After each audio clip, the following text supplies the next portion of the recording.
Toi, j'avais. Ok. Ok. Voilà, donc en fait, ça veut dire, ok, donc il y a des cours qu'on a ratés, ça veut dire, c'est dommage, le cours de la semaine dernière, il était bien sur, je vais pas reprendre, quoi, c'est sur le début, sur le lien entre les Shiva Mitzvot Noir et la Torah, quoi, ça veut dire en quoi c'est une continuation, en quoi c'est une rupture. Et ça, c'était en fait, voilà, c'est le cours de la semaine dernière. Ouais, je pense, c'est plus ce que j'avais dit encore, voilà, mais bon, j'ai pas envie de reprendre les cours à l'arrière, tu vois, c'est plus difficile pour moi que de faire les cours que j'ai préparés au début de la semaine, quoi. Ce cours-là, il est intéressant. Ça veut dire, voilà, donc c'est pour ça que je fais ça. Donc en fait, ce cours-là, je veux dire, en fait, il est basé, en fait, ça veut dire, c'est un cours qui est sur la Vodazara, sur l'idolâtrie. Et en fait, c'est vraiment une question de tentative. Je vous dis, à la fin du cours, en fait, la semaine dernière, que j'ai fait avec le premier cours, j'ai pas trouvé de solution ni rien, tu vois. Donc, c'était une tentative de définition. Qu'est-ce que c'est que la Vodazara, quoi. Voilà. Ce qui est pas évident, tu vois. Et, voilà. Donc, en fait, donc j'y vais. Donc, en tous les cas, on nous dit comme ça. On dit, ben Noach, donc puisque parmi les 7 mitzvot Ben Noach, donc là le Rambam il est en train d'expliquer les 7 mitzvot Ben Noach. Le Rambam encore une fois il a cette originalité de penser que les Juifs ils sont obligés d'enseigner, non seulement d'enseigner les 7 mitzvot Ben Noach ou Goïm, mais qu'en plus ils ont une mitzvah de l'enforcer. Ça veut dire que si jamais ils peuvent, ils ont la possibilité de punir et de forcer un non-juif à faire les 7 mitzvot Ben Noach, ils ont cette nécessité, ils ont cette obligation.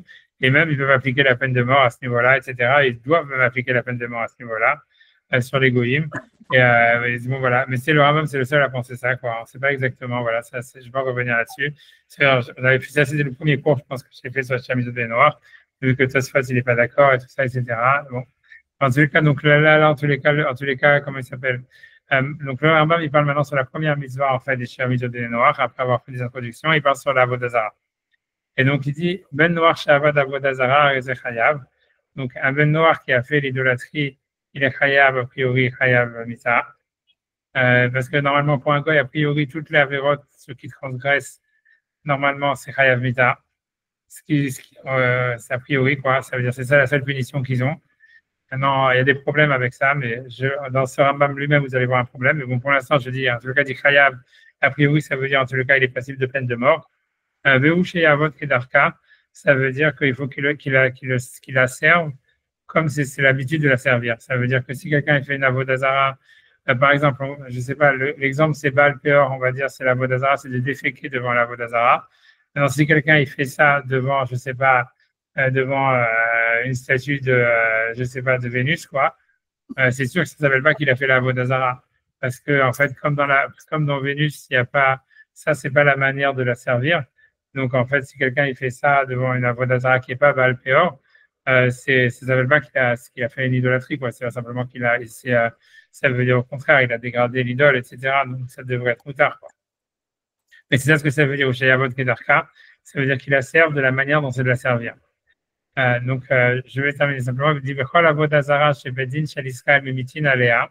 Et toutes les Avodazara, dans tous les cas où un juif, quand il fait l'Avodazara, il est passible de peine de mort.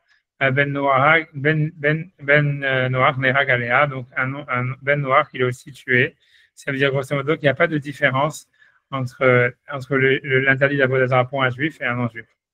Vechol Shen Bedin, c'est ce qui continue. Il dit Vechol Shen Bedin, chez l'Israël, Mimitin, Aléa. Et tout ce que le Bedin chez l'Israël, lui, il n'appliquerait pas la peine de mort. Ça serait donc, c'est pas dans l'interdit d'Avodazara lui-même, du roi État. En Ben Noach Nera Galéa, un goy aussi ne sera pas tué. Et grosso modo, je m'appelle, tu vois, je pense que, voilà, ça veut dire, ce qui veut dire par là, ça veut dire, si on veut regarder, je pense, je vais essayer de mettre, je pense que le Kesef Mishneh, il explique un peu plus, tu vois, ce que ça veut dire. Une seconde, je pense. Mes souvenirs sont bons.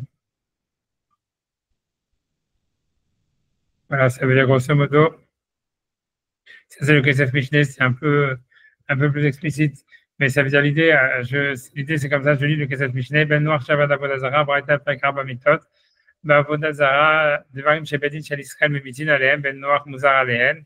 Donc, tous les interdits qu'un Ben Israël, il est passible de peine de mort, un Ben Noach aussi, il est passible de peine de mort.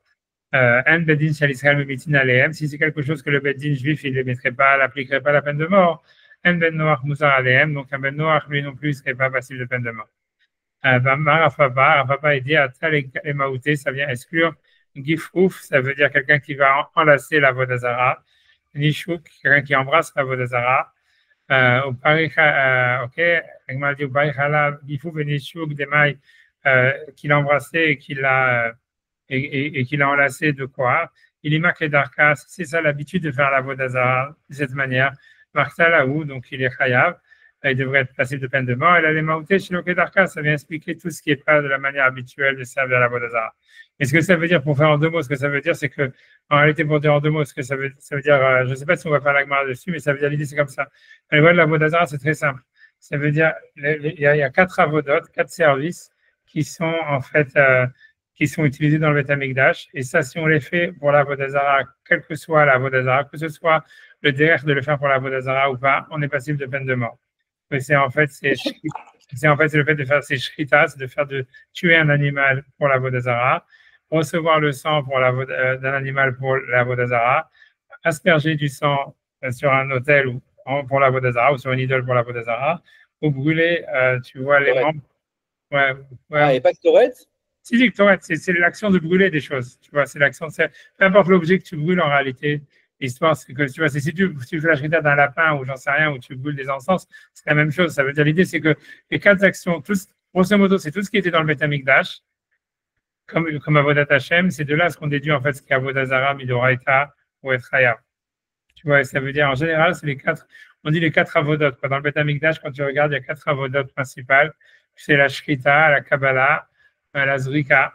Ça veut dire la Shrita, la Kabbalah, c'est recevoir le sang. La Zrika, c'est asperger le sang. Et la Aktara, c'est le fait de brûler les membres ou de brûler la Ktoret, comme tu as dit, ou de brûler on brûle des fois de la farine. Mais ça veut dire, voilà, donc c'est ça les 4 avodotes. Et si on fait une de ces 4 avodotes pour la Vodazara, alors il est chayav mita, même si jamais, ça veut dire, même si jamais c'est pas le service de la Vodazara, quoi. Si quelqu'un, il fait par exemple, il fait une shkita d'un animal pour les Valpéor, même si en fait Valpéor, c'est pas la manière de servir Valpéor, ça sera quand même chayav mita. Parce que ces 4 avodotes qu'il y a dans le Beth Amikdash, si on les fait pour la Vodazara, c'est facile de peine de mort, quoi qu'il arrive. Maintenant, à part ça, le reste, quand c'est le derrière de la Vodazara, c'est chayav mita, sinon, non. Et tout le reste, ça veut dire des choses qui montreraient simplement de l'amour pour la Vodazara, comme embrasser la Vodazara, enlacer la Vodazara, etc. C'est que d'ordre rabbinique, on va dire. Et ça, en tous les cas, il n'y a pas de passif de peine de mort, mais c'est quand même assourd. C'est assourd, mais sans être pénalisé. Donc, c'est ce qu'il dit, tu vois, le Kol Bendin, Israël, Métine Aléa, un Ben Noir, Nera Galéa. Donc, tout ce que le Bendin d'Israël ne mettrait pas à mort, donc un Ben Noir, il n'est pas passible de peine de mort. On a vu de quoi ça parle. D'embrasser la Vodazara, montrer de l'amour à la Vodazara, voilà. Mais dit que bien qu'il n'y a pas de pénalité, de peine de mort, malgré tout, sur ces interdits-là, c'est interdit de le faire. Donc, on ne le laisserait pas faire une matseva, ça veut dire mettre une stèle. Et là encore, tu vois, ça veut dire, parce que la ishtachava aussi, c'est un chayav mita. Se prosterner aussi, j'ai oublié la ishtachava, c'est aussi un chayav mita. Mais l'idée, c'est que mettre une stèle, si on ne se prosterne pas, c'est pas chayav mita. Tu vas pas mettre une stèle pour simplement poser des fleurs dessus. Normalement, ça ne serait pas interdit. Ce ne serait pas l'interdit de la Vodazara. Mais l'idée, c'est qu'on ne le laisse pas mettre une statue ou une stèle, même s'il ne la sert pas. Velolita Hachera, on ne laisse pas se planter une Hachera, ce qui veut dire un arbre qui ensuite est destiné à être la Vodazara. Bien que dans le fait de planter l'arbre, normalement, il n'y a pas de pénalité. On ne le laisse pas faire. Et même on ne le laisse pas faire normalement, selon Maïmonide, des statues, même si c'est que pour ornemental.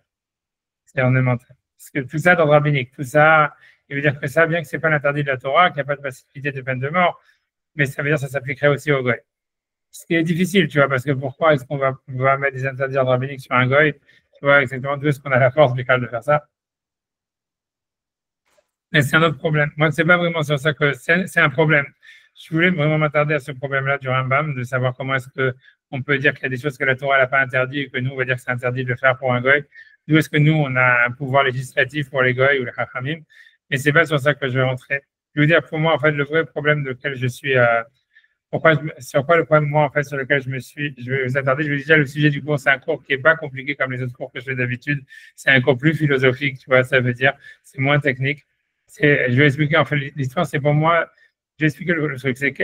Le truc, c'est de quoi le Rambam n'a pas parlé. Le Rambam, il n'a pas parlé, en fait, de la sorcellerie, de la nécromancie, tout ça. Tu vois, ça veut dire de tout ce qui est des forces occultes, etc. Et en fait, tu vois, le truc, pour moi, l'idée, c'était que quand tu regardes le Rambam, on va voir tout ça, je vais sourcer un petit peu, quoi, à l'arrache, pas les meilleures sources peut-être, mais il y a des sources, quoi, ça veut dire jamais des sources quand même. Quand tu regardes le Rambam dans le Guide des Égarés, euh, lui, tu vois, si tu veux, il a fait une recherche sur la Avodah qu'il y avait à l'époque de Moshe, à l'époque d'Abraham, et que donc lui, il dit, voilà, c'était ce qu'il appelle, on va voir, je sais comment ça s'appelle, c'est pas le Shabbatai ou je sais plus quoi, je sais plus comment il s'appelle, enfin, on va voir le mot. Mais en tous les cas, la tsaba, pardon, la tsaba. Et tu vois, l'idée, c'est que, tu vois, en fait, lui, il montre qu'en fait, c'était beaucoup de la sorcellerie. Ça veut dire c'était beaucoup, en fait, si tu veux faire appel à des forces occultes, à voilà, de la superstition, plus ou moins.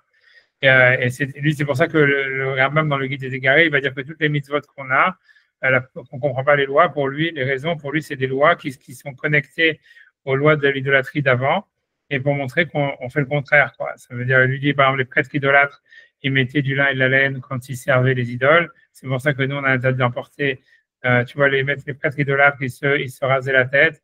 Alors, c'est pour ça que nous, on a interdit de se raser la tête, tout ça. Mais ça veut dire que pour lui, toutes ces actions, quand il les a retrouvés dans les livres, tu vois, de la Tsaba, comme il dit, c'était lié en fait à l'invocation de forces occultes ou de divination, des choses comme ça.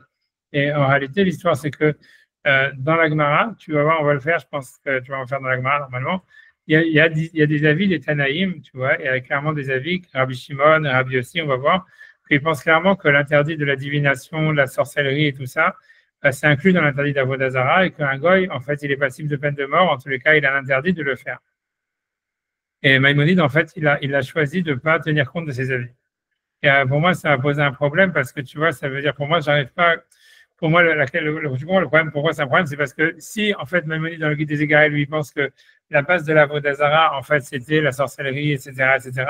Donc, c'est très difficile de penser que, en fait, les goïms, ils auraient un interdit d'Avodazara sans pour autant, tu vas avoir un interdit de la sorcellerie. Et pourquoi, en fait, ça veut dire, et comment définir la Vodazara si c'est, tu vois, si un goy, en fait, il a le droit, selon Maïmonide, de faire la sorcellerie, d'utiliser les forces occultes ou des choses comme ça, ou de faire des rites sataniques, c'est, tu vois, en fait, ça veut dire pourquoi, en fait, tu vois, qu'est-ce qui serait l'interdit de la Vodazara, quoi, qu'est-ce qui différencierait l'un de l'autre, etc. Donc, en fait, tu vois, c'est. C'est grave, il y a peut-être une inégalité par rapport à la manière c'est cité dans la Torah où c'est vraiment dirigé. On va voir qu'en fait, dans la Torah, on voit clairement que, et non seulement dans la Torah et dans la Gemara, on va voir qu'en fait, c'est justement, c'est très débattable, tu vois, c'est pas évident, tu vois. Et ça veut dire, tu vois, donc, mais voilà, c'est ça, on va voir. Dirigé contre le juif, on a raison dans tout sujet de la divination, tout ça, c'est vraiment Voilà, voilà, exactement, t'as compris, ouais. On va voir le texte, on va regarder les sources et tout ça. Voilà, c'était un pour annoncer le sujet de ce que je voulais parler. Le molaire, ça va dedans aussi ou pas du tout? Exactement, tu as tout à fait raison, c'est ça l'histoire. C'est par exemple, tu vois, le Rambam, il a pas interdit le fait de faire passer ses enfants pour molaire, pour un goy, par exemple. Tu vois, voilà. Donc ici, tu vois, je vous ramène la Gemara. C'est vraiment clairement dit que c'est comme le derrière des canonies. Hein. Je ne sais pas si c'est dans la Torah ou c'est Rachid qui l'amène. Ouais, exactement. Ça te fait raison. Mais on va voir. C'est pour ça que tout ça, en fait, mais le Rambam, tu vois, il a complètement, si tu veux, il a zappé, quoi. Il a fait exprès, tu vois. Et elle a raison, a priori, c'est parce que quand tu regardes dans la Gemara, on a l'impression que c'est une discussion entre les Tanaïm et on a l'impression comme si, tu vois, voilà, tu vois, without further ado, autant regarder les textes vraiment dans les mots directement. Et voilà, parce que voilà, il suffit de cliquer. C'est pas tellement compliqué, tu vois. Donc, ouais, c'est pas un effort. C'est Sanhedrin 56A. Voilà. Tu vois, j'attends le retour.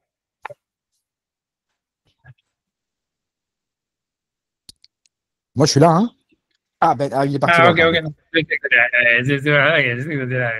Ok. J'ai pas dit que tu comptes pour du beurre, mais je me dis, Il parle pas, il parle juste à l'époque de Moshe, mais il parle pas, par exemple, de la vanne. mais lui, il pense faisait que des choses avec lui. Mais ça, on va voir. Tu vois, le Rambam, a priori, dans le Guide des Égarés, lui pense qu'il n'y a pas eu d'évolution, si tu veux, de la Vodazara entre Abraham et Moshe, quoi. Il pense que c'était plus ou moins, en fait, on a droit au même, c'est plus ou moins les mêmes déités, les mêmes rites, les mêmes machins, etc., tu vois. Et peu d'évolution, a priori, selon ce que lui, il pense, tu vois.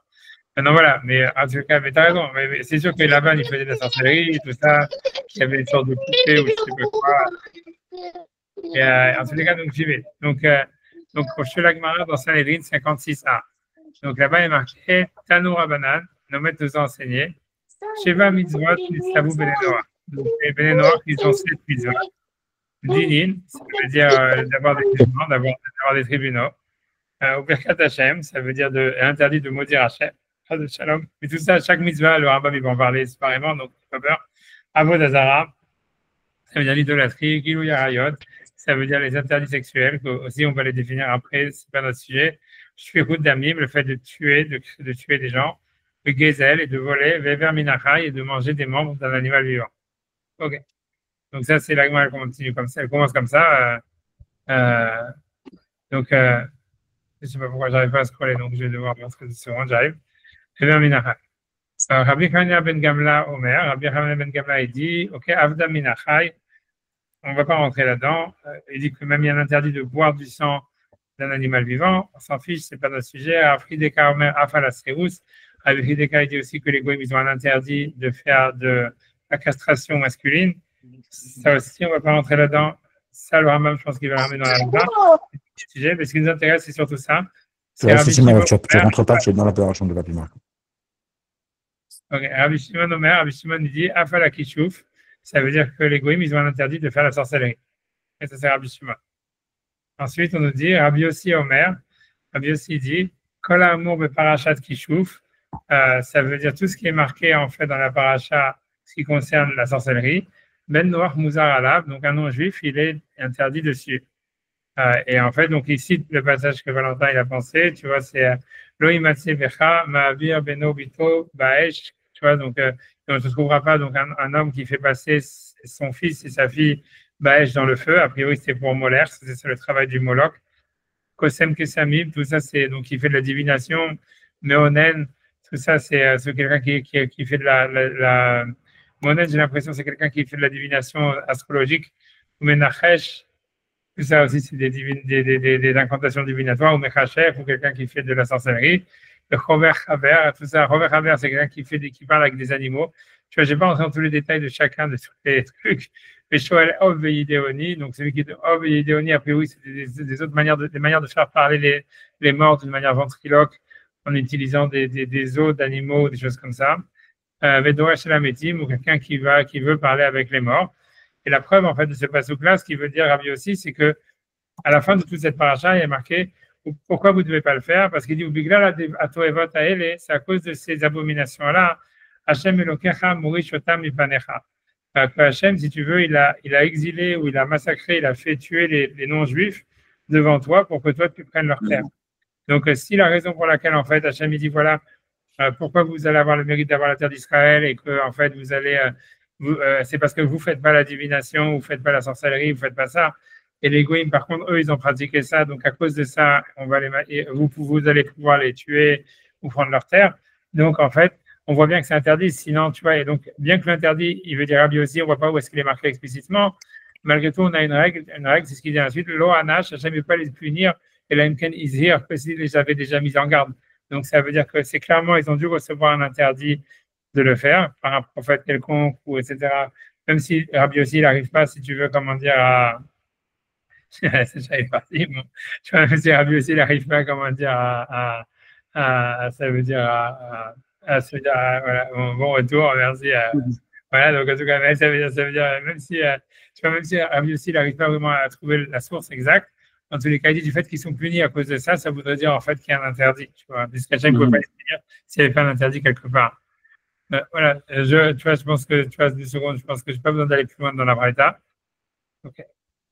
Ok. C'est ça ce qui nous intéresse. Maintenant, je ne sais pas 2 secondes si je fais. Parce que, en fait, si tu veux, Rabbi aussi, il a donné cette source-là. Maintenant, si tu veux, dans le Rabbi Shimon, qui avait dit qu'ils ont un interdit de faire la sorcellerie, lui, il n'a pas donné sa source. L'Agma, elle va dire l'interdit ça veut dire la source de Rabbi Shimon, elle est mentionnée plus tard dans l'Agmara. Simplement pour, je ne sais pas si je l'ai dit comme ça c'est dit, on va dire. Du bien que je n'ai pas élaboré dessus. C'est une source très étrange. Donc Rabbi Shimon Bar Yochai, qui est l'auteur du Zohar, etc., lui, il a dit, donc lui aussi, il est parmi de l'avis qu'il y a un interdit en fait de faire la sorcellerie pour les goyim. Mais lui, il dit, il n'a pas de succès de source. Donc, l'Agmara, elle demande plus loin, elle dit, Rabbi Shimon, Afalakishuf, Rabbi Shimon Omar Afalakishuf, que les goïms ils ont interdit de faire, ça veut dire de faire de la sorcellerie. Maïtra Ahmed de Rabbi Shimon, quelle est la raison de Rabbi Shimon? Dirtiv Mechashefa Lotechaye, parce qu'il y a un passage qui dit tu ne laisseras pas vivre une sorcière. Et juste après, il y a marqué Uktiv Kol Shokavim Behema Motsumat. Tout celui qui a des relations avec un animal, il doit être mis à mort. Et comme donc la Torah, là-bas, elle parle des Juifs, elle parle pas des Goïms, mais elle a juxtaposé ces deux interdits. Donc Rabbi Shimon, il apprend que Kol Sheyeshno Biklal Kol Shokavim Behema, tout celui qui a un interdit de zoophilie, Yeshno Biklal Mechashefa Lotechaye, il est dans l'interdit aussi de laisser en vie une sorcière. Donc, tu vois, c'est très difficile de comprendre, tu vois, c'est quoi le lien entre la zoophilie et la sorcellerie, etc. Mais moi, j'ai donné une explication, moi, quand j'ai fait le cours la première fois, moi, qui vaut ce qu'elle vaut, tu vois, ça veut dire, parce que tu vois, bref, tu vois, c'est parce que, bref, je sais pas si j'entre dedans, je laisse pour la suite, quoi. C'est par rapport à Bilam, non? C'est sûr qu'on voit que Bilam, il pratiquait la zoophilie, etc. Et voilà, et tu vois, Bilam, c'est sûr que c'est le vrai exemple de celui qui en fait, ça veut dire, on voit que lui, parce que dans l'histoire de Bilam, on voit que lui il utilise tu vois, des talismans, des machins comme ça, tu vois, des trucs, parce qu'il y a marqué là-bas, Kosem, tu vois, il dit Sam et Shalo, Bayomar, mais même avant ça, on voit qu'il y a des trucs de talismans dans l'histoire, des trucs de sorcellerie, des rites de sorcellerie dedans.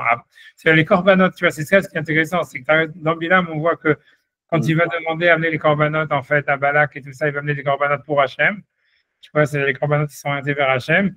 Mais en fait, après ça, il utilise des rites démoniaques, des rites de sorcellerie, tu vois, si tu veux, je ne sais pas pourquoi exactement, mais on voit que c'est mentionné dans le verset, tu vois, il y a marqué Ksamim Beyadam, tu vois, tu vois, Ksamim, en fait, on a vu, c'est des talismans, des machins comme ça. Rachid dit le mot Ksamim, talisman.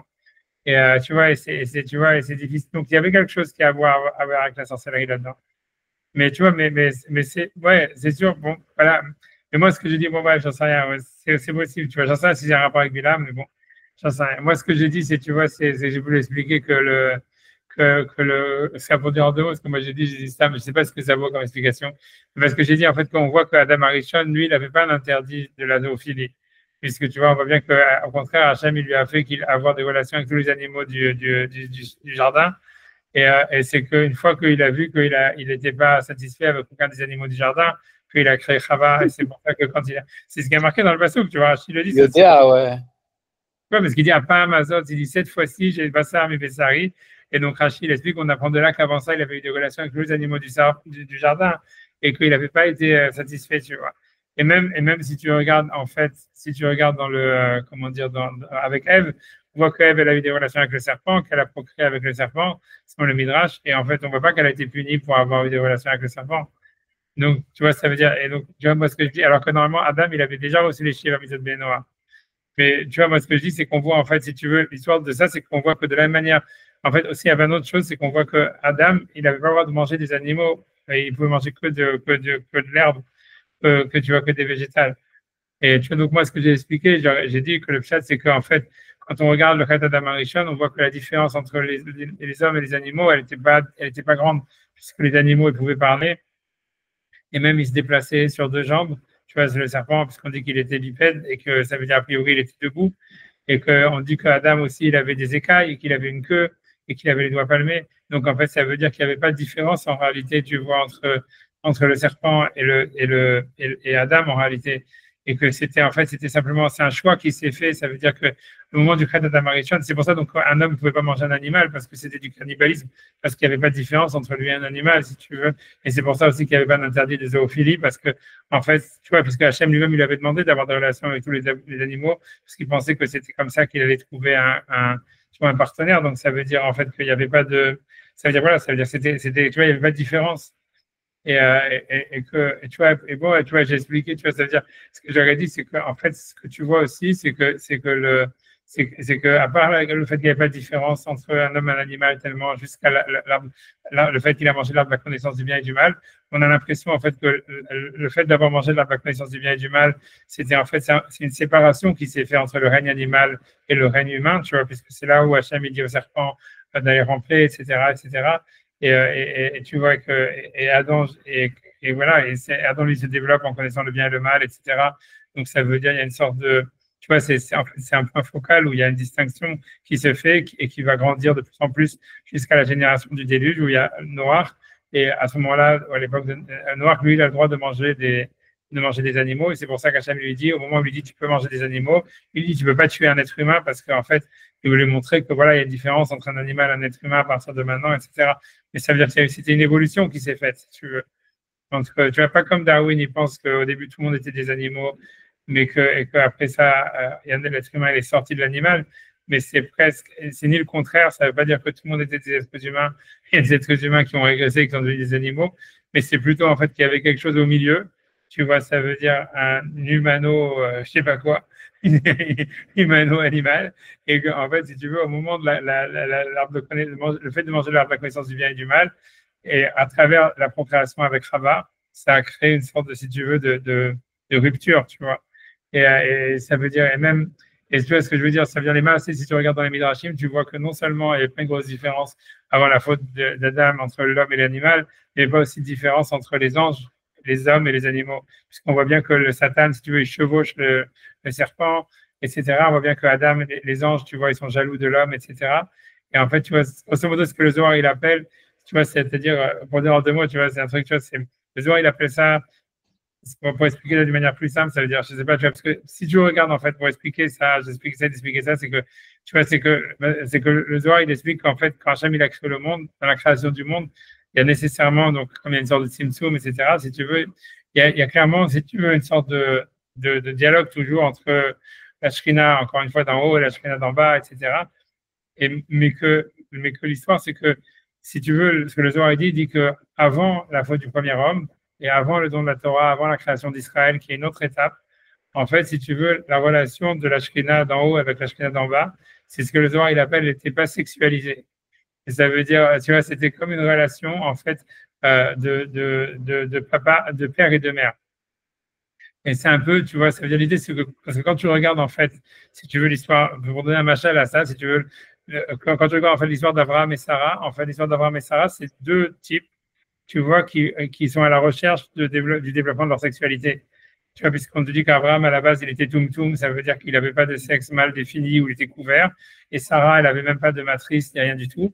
Et en réalité, quand tu vois ce qui se passe, au début, tu vois, ils n'ont pas de sexualité, ils ne comprennent pas ce que c'est. Tu vois, c'est pour ça qu'il a fait passer pour sa sœur. Et qu'en fait, tu vois, après ça, il l'envoie chez Pharaon et qu'elle lui amène Agar et compagnie, etc. Et que petit à petit, en fait, si tu veux, la sexualité, elle se développe chez eux, mais elle se développe, tu vois, que très tardivement et c'est un aboutissement, tu vois. Et pour le Zohar, si tu veux, ça, c'est une sorte de machal sur comment est-ce que la Shrina, elle s'est développée elle se développe dans le rapport avec le monde. Ça veut dire qu'au début, en fait, tout est uniforme. Ça veut dire, en fait, il n'y avait pas de différence entre les anges, les animaux, les hommes. C'était un rapport très plat, très équilibré, très stable. Et il n'y avait pas en fait, si tu veux, il n'y avait pas de déséquilibre. Et donc, il n'y avait pas de progrès. Et que, en fait, Hachem, tu vois, pour qu'il y ait du progrès, il est obligé de créer un déséquilibre. Et en fait, plus ça va, plus le déséquilibre il est grand. Et donc, plus, en fait, si tu veux, et ça aboutit avec, si tu veux, avec le don de la Torah, avec la création d'Israël, où, en fait, si tu veux, il y a un déséquilibre entre les Juifs et les non-Juifs, entre tout ça, tu vois. Et ça crée de la haine et de la passion. Mais grosso modo, Hachem, il veut ça, quoi, grosso modo. Ça veut dire, parce que Hachem, tu vois, ça veut dire la manière, tu vois, ça veut dire, c'est ça l'histoire de Shirachirim et tout ça. Ça veut dire que si tu veux, Hachem, il veut passer d'un amour platonique, comme Adam et Sarah, qui était en fait, la relation qu'Hachem il avait avec le monde, c'était une relation platonique entre lui et le monde, ou la matière et la spiritualité. Il veut passer de ça à un niveau amour-passion, quoi, qu'il y a dans Shirachirim. Et ça se passe à travers une sorte de, tu vois, de création, en fait, d'aspérité, de choses qui deviennent très matérielles et de choses qui deviennent très spirituelles et qui sont en conflit avec les uns avec les autres. Et tu vois, et ça, tu vois, bref, tu vois, et pour moi, pourquoi je dis ça? Parce que tu vois, alors, moi, c'est pour ça que je veux dire que peut-être que Rabbi Shimon, c'est ce qui veut dire ça veut dire que l'interdit, c'est quoi la connexion entre l'interdit de la zoophilie et ça veut dire, et la sorcellerie? C'est parce que, en fait, tu vois, c'est un retour en arrière, grosso modo. Ça veut dire, l'arbre de la connaissance du bien et du mal, c'est quelque chose en fait qui a séparé l'homme de l'animal et donc qui a créé une relation de l'homme à Hachem à travers, on va dire, la raison, quelque chose comme ça. Et c'est là où est-ce que la zoophilie elle a été interdite.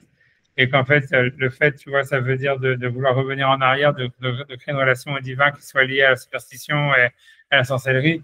En réalité, en fait, c'est revenir à cette époque qui était où la distinction entre l'homme et l'animal, elle était pas forte, quoi. Et, euh, et tu vois, et voilà, et cette idée-là, ça veut dire, et comme Hachem, il a interdit la zoophilie, donc il a interdit aussi la sorcellerie, quoi. Un truc comme ça. Enfin, c'est ce que je leur ai dit, je sais pas ce que ça vaut, mais bon, voilà.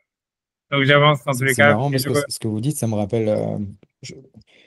Je ne sais pas à quel point ma mère avait étudié, mais est-ce que ça. Elle m'avait dit un jour, je lui ai dit, qu'est-ce que tu penses du darwinisme? Elle m'a dit, je pense pas qu'on descend, je pense pas qu'on descend de l'homme, mais je pense pas qu'on descend du singe, mais je pense qu'on a un ancêtre commun. C'est ça ce que Quel disait. C'est moi qui ma vous dis. maman.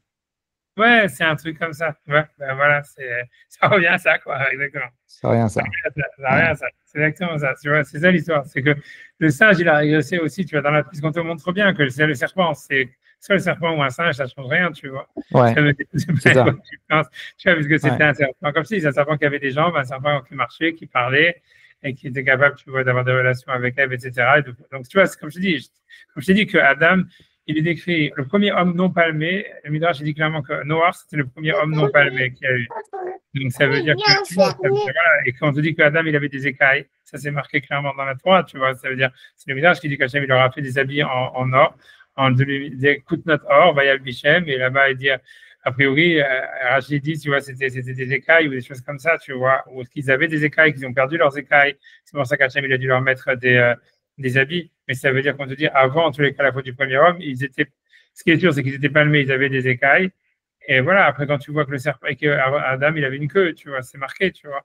Donc, ça veut dire après ça, donc si tu mets à côté un serpent que lui marche à deux pattes et que, voilà, donc, et qui parle, donc voilà, tu vois, en fait, la différence entre Adam et le serpent, elle est presque inexistante, tu vois. Tu vois, en fait, c'est un choix qui s'est fait entre vouloir être serpent ou vouloir être homme, quoi. Et ça veut dire, ça s'est fait à travers, tu vois, la relation à la nourriture et à la relation à Ève. C'est ça ce que ça te montre, tu vois.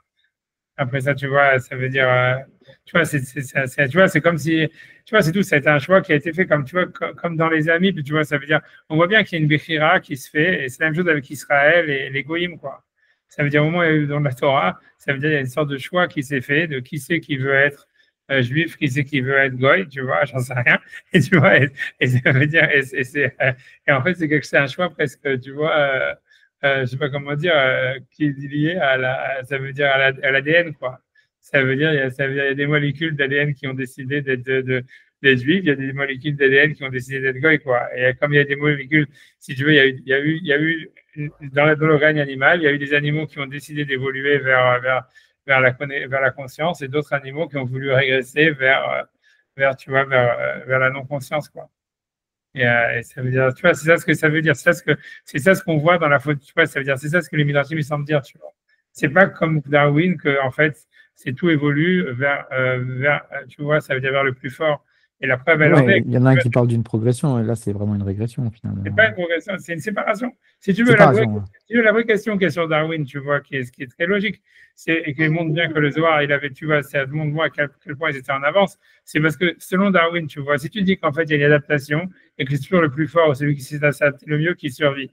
Donc, à la fin, tu vois, il devrait y avoir de moins en moins d'espèces possibles, tu vois. Il y en a quelques-unes qui survivent, et à la fin, tu vois, ça veut dire que toujours, le nombre d'espèces, il devrait aller en s'amenuisant, pas en augmentant, tu vois. Alors, tu peux dire aujourd'hui, tu vois, voilà, maintenant avec la pollution et tout ça, et si tu veux, mais alors que c'est pas ce que tu vois dans la nature. Quand tu regardes dans la nature, tu vois, il y a des milliards de sortes d'espèces, tu vois. Tu vois, et donc c'est pour ça que tu vois que, et ça déjà dans le Zohar et le Rambam dans le Guide des Égarés, lui-même il le dit, Nachmanides et tout ça, ils disent non, la création du monde et le process de l'évolution du monde, c'est en fait, c'est au contraire, c'est comme dire, une fractalisation et c'est pas, tu vois, une réunification. Et voilà, et ça veut dire, et l'idée, c'est ça ce que le Zohar il veut dire. Alors qu'a priori, tu pourrais dire, voilà, mais si Dieu il est un, alors il devrait chercher à ce qu'il y ait une unification de tout vers le un. Et l'idée, elle est pas comme ça, tu vois, c'est qu'en fait, Hachem, il cherche le un de l'unité d'Hachem dont il est question dans la Torah. C'est une unité d'Hachem, exactement comme l'unité homme-femme, dans une relation d'amour-passion, tu vois, où en réalité, chacun ça veut dire la passion, elle est de plus en plus, elle est autant plus forte que chacun, il décide de ne pas être l'autre, tu vois. Et donc, ça veut dire, où il décide, si tu veux, tu vois, ça veut dire, voilà, de pas être l'autre. Tu vois, grosso modo, tu vois, et donc de se séparer de l'autre. Donc, en fait, c'est pas une unité, tu vois, c'est une unification Ouais, ouais, qui se ouais. fait, qui se fait dans le mouvement, qui se fait, c'est pas, et qui se réalise dans le mouvement, qui se réalise, c'est pas une unification qui se réalise dans un état statique, de retour tu vois, une innocence, un état zéro d'innocence pré-création du monde, tu vois. Enfin, ça, quand même, ça a l'air de faire bailler vachement, donc j'arrête. Tu vois, Ah, c'est super intéressant. c'est gentil, c'est gentil. Je vais prendre un petit café. Ok, bon, en tout cas, mais je vais, donc, je reviens, tu vois, ok, je te laisse avec le café, vas-y. Bon, c'est Ouais. pour ça que je vais Ok, tomber. ça, je vois, le mien est déjà froid depuis longtemps, mais bon, je le vois quand même froid. Voilà, non, voilà. Et non, c'est bon, ok. Je vais revenir à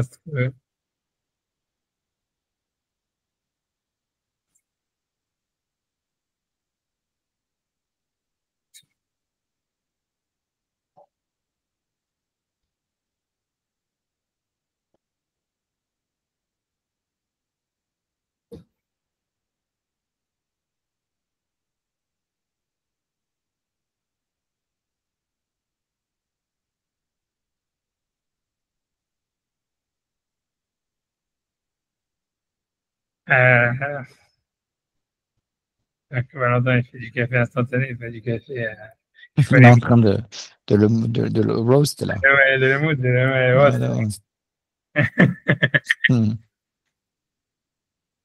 Euh, c'est vrai. Vous avez arrêté. Non, tu peux.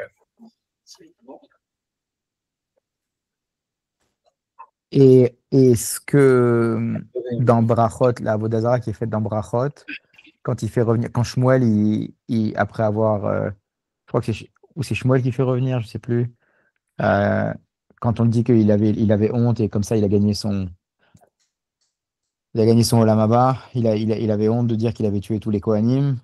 Et quand il dit, vous voyez de ce passage duquel Shaoul, je ouais. parle?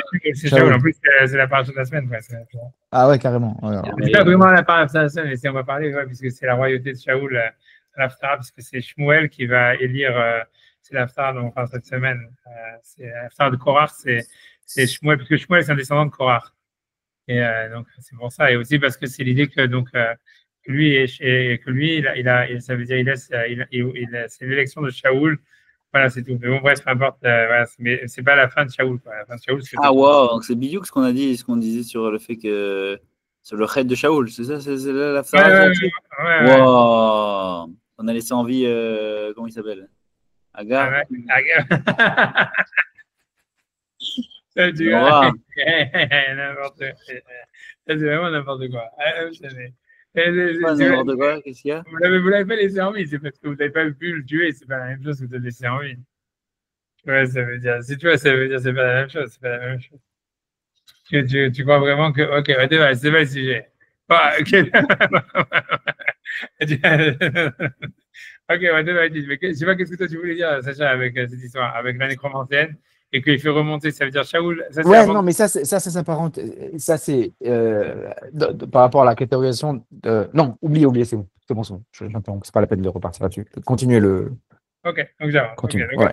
dans tous les cas, donc, pour revenir maintenant, donc ça c'était Rabbi Shimon, que lui disait que l'interdit en fait de la sorcellerie, il était basé à cause de l'interdit de la zoophilie, donc ce qui est assez original et qui n'est pas clair, à part ce que je vous ai dit, comme tu peux, voilà, j'en sais rien, et les commentateurs ils n'en parlent pas.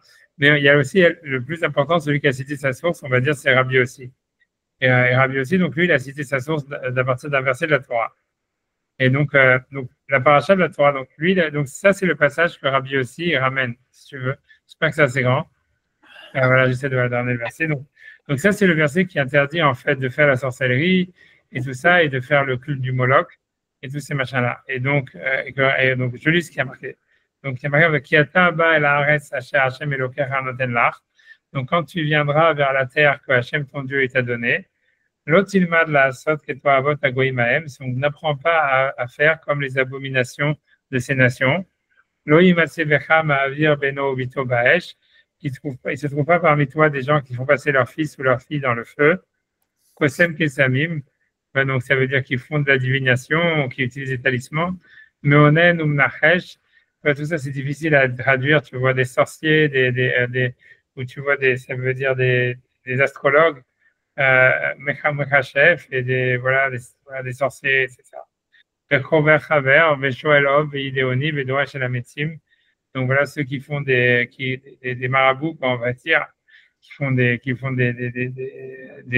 spells, où tu vois, qui demandent, comme on a dit, qui communiquent avec les morts à travers des eaux, des incantations de nécromancie. Qui Toavat Hashem Kolosele. Donc ça, c'est le passage que Rabbi aussi l'a cité. Qui Toavat Hashem Kolosele. C'est parce que c'est ça, c'est une abomination d'Hachem, pour Hachem, tout celui qui fait ça. Ou Bigla la Toavat Aele, et c'est à cause de ces abominations, Hachem Elokecha Morish Otam Ipanecha, que Hachem, donc il fait hériter leur terrain et te le donne devant toi. C'est parce qu'eux, ils ont fait ça, ils ont fait l'idolâtrie, ils ont fait pas l'idolâtrie, ils ont fait la sorcellerie, etc. Et donc, c'est pour ça qu'Hachem, il en enlève la terre d'Israël et qu'il la donne à vous. Et donc, de là, Rabbi aussi, en fait, lui, il déduit qu'il y a un interdit pour les goïms de faire tout ça. Maintenant, le truc, c'est que tu vois, c'est quand tu lis la suite des psukim, tu vas voir que c'est une contre-preuve. C'est pourquoi? Parce que la suite, elle est comme ça. Elle dit Tamim tiyem Hachem Elokecha. Il faut que tu sois naïf avec Hachem ton Dieu. A priori, ça veut dire ne cherche pas à savoir le futur. Accepte ce qu'Hachem il veut et c'est tout. Et parce que le verset il dit ça, le verset 14, c'est ça ce qui est très important. Il dit qu'il y a Goïm Aele, parce que ces nations-là, Asherata Yoresh Otam, que toi tu les hérites, que tu es en train d'hériter, El Meonenim Vel Kosmim Ishmaou. Eux, ils vont voir des divinateurs et des magiciens, on va dire comme ça, et ils les écoutent. Mais toi, Loken Natan Lecha Hashem Elokera. C'est pas ainsi que Hashem il t'a donné à toi, Hashem ton Dieu. Comme si en fait, tu vois, dans ce passouk, on a l'impression vraiment que cette mitzvah de ne pas aller voir les sorciers et tout ça, etc., elle est destinée à Israël, mais que les goïms, eux, s'ils veulent, ils peuvent le faire, tu vois. Et contrairement à ce que Rabbi aussi dit, donc tu vois, c'est étonnant que Rabbi aussi ait amené ce passouk, alors qu'en fait, quand tu lis le passouk d'après, tu as l'impression vraiment que le passouk, il veut dire le contraire, tu vois, et par la suite, tu vois, le passouk qui continue en disant Navi mikirbecha machecha kamoni, ça veut dire à la place des sorciers, des divinateurs, Hachem, il va te donner des prophètes. Yakim lecha Hashem Elokera, c'est des prophètes comme ça qu'Hachem il va te donner. Et là, petit Shmaoun, c'est eux que vous allez, c'est eux que vous allez écouter. Et la suite du pasuk, elle est un petit peu comme tu avais demandé sur le mont Horeb, Biyamaka, le jour où vous êtes rassemblés les morts, en disant Lo sef lishmo et kol Hashem Elokai, je ne vais plus écouter la voix d'Hachem directement. Va être Hashagdola et le grand feu Azot, Lo Erod, parce que je ne vais pas le voir vélo à Mout et je ne vais pas mourir. Grosso modo, on a l'impression que c'est à cause de ça que Hachem il a décidé de donner des prophètes à Israël et que le fait qu'Israël, en fait, ils ont des prophètes, c'est ça, en fait, ce qui leur met l'interdit à eux d'aller faire de la sorcellerie, mais que les goïms, eux, en fait, ils ont de la sorcellerie, ils peuvent aller voir la sorcellerie, puisque le verset, il dit, je les ai donnés pour les autres, tu vois, on a l'impression que c'est comme s'ils avaient le droit de le faire, puisqu'eux, ils n'ont pas de prophète, tu vois. Et c'est ce que Rachid dit, tu vois, ça veut dire, je pense Rachid le dit, Rachid dit pas grand-chose, mais ça veut dire Rachid dit la même chose, ça veut dire Hachem pour toi, il t'a pas donné ça. Ishmo el Monedim, ça veut dire d'écouter, ça veut dire, comment dire, aux divinateurs, ben Kosmim, aux sorciers, Shari Ishkash Shechina ben Neviim, puisqu'Hachem il vous a donné le don de prophétie, L'Orim Betumim, et l'Orim Betumim, ça veut dire le pectoral du Kohen Gadol qui permet de savoir le futur. C'est grosso modo que vous avez un autre moyen de connaître le futur, donc vous n'avez pas besoin, vous n'avez pas à aller voir les astrologues, les magiciens, mais les goïms, eux, oui, tu vois. Et même si tu veux, en fait, le truc, c'est quand tu regardes, tu vois, dans le Roi Chaim, je pense que je l'ai ramené, je ne sais pas où est-ce qu'il est. Une seconde. Le Roi Chaim, il dit ça, tu vois, le Roi Chaim, il dit « O Yermoz », tu vois, ça veut dire, donc ça veut dire, il dit, à mon avis, donc, tu vois, donc il dit, donc le passage qui dit Navi Akim Lecha, donc je vais te donner un prophète. Balachiv, il vient te répondre, sauf, malgré tout, que Fizei Wagoim Badraga Gdola, Ça veut dire, si jamais nous, on n'a pas des prophètes, on n'a pas des magiciens qui nous prédisent le futur, donc les goïms, ils sont mieux que nous. Shiedou à Atidot, parce qu'ils vont connaître le futur, Machenken Israël, ce qui n'est pas le cas d'Israël. C'est pour ça que le verset dit, Amar Navi Hakim, je vais te donner un prophète.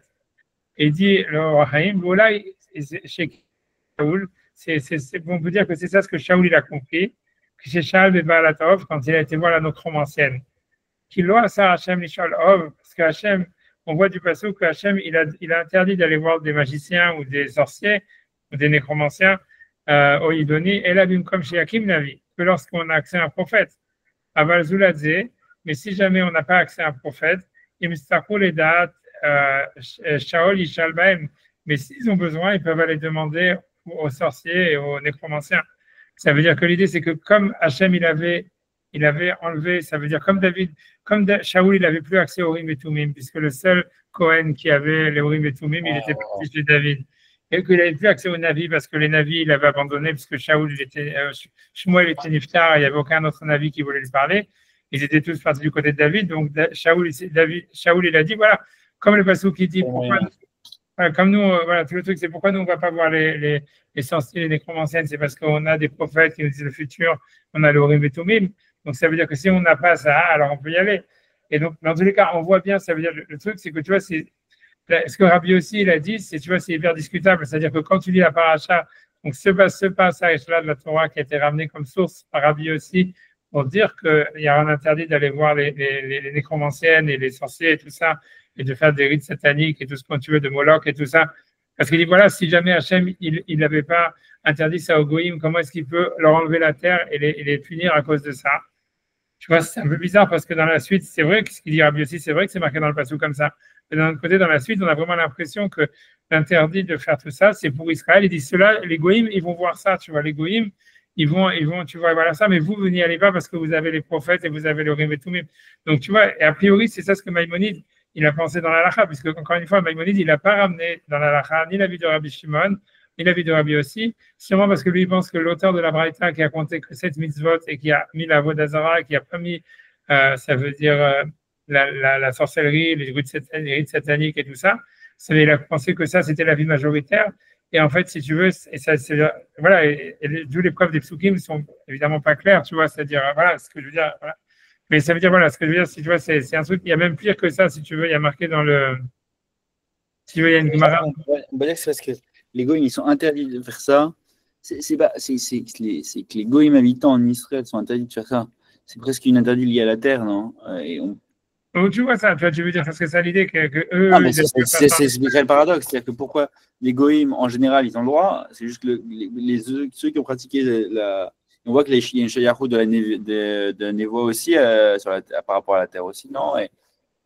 Et s'il y a ces oppositions, on voit que là, ils ont été expulsés parce qu'ils faisaient de la tri. En même temps, comment ils peuvent être autorisés quand ils ne sont pas dans la terre à le faire et interdits quand ils sont sur la terre? C'est-à-dire que c'est lié à la terre qui est problématique et pas le. Ouais, c'est possible, tu as raison. Ça veut dire, si on ne veut pas dire comme Rabbi aussi, ça veut dire ça. Ça veut dire comme si la terre d'Israël, elle était Kedosha, elle avait ça veut dire, en fait, ça veut dire elle nécessitait un niveau. Ah, c'est bien ce que tu dis, c'est un bon redouche, tu vois. Ça veut dire, c'est pas comme Rabbi aussi, mais ça veut dire, si tu veux expliquer la vie divergente, tu vois, qui n'a pas répondu, quoi. Et comme tu dis, même le sens des versets, ça voudrait dire ça. Ça voudrait dire, en fait, voilà, pour avoir la terre d'Israël, il faut ne pas faire ça. Mais en fait, voilà, c'est lié à la terre d'Israël. Ouais, c'est possible, tu vois, comme s'il y a un niveau de Kedusha qui est nécessaire pour habiter en Israël, et que même si, en fait, Hachem, pour les Goïm, il leur a donné le droit de faire tout ça, mais en Israël, ils n'avaient pas à le faire. Mais bon, comme tu dis, on voit, tu vois, c'est difficile quand même, tu vois, c'est difficile. Mais t'as raison, dans les maths, t'as raison. C'est une piste à regarder, quoi. Mais ça explique pas le Orchaim, parce qu'à ce moment-là, ça marche pas. C'est que si jamais. Ouais, c'est-à-dire que Shaoul. Ok. Ouais, tu peux dire que c'était une erreur. Ouais, tu peux dire, ok, t'as raison. On peut dire que c'est une erreur. Ouais, c'est ça. Non, comme tu dis, c'est sûr que c'est des marques ça veut dire ce que tu dis, ça rétablirait le sens des psukim, en tous les cas. Donc, c'est déjà pas mal. Tu vois, ça veut dire que la Torah, elle dit, voilà, ils ont le droit, mais c'est pour ça que j'aurais pris la terre d'Israël. Ça veut dire, en fait, ils ont le droit à l'extérieur d'Israël, mais pas en Israël, quoi.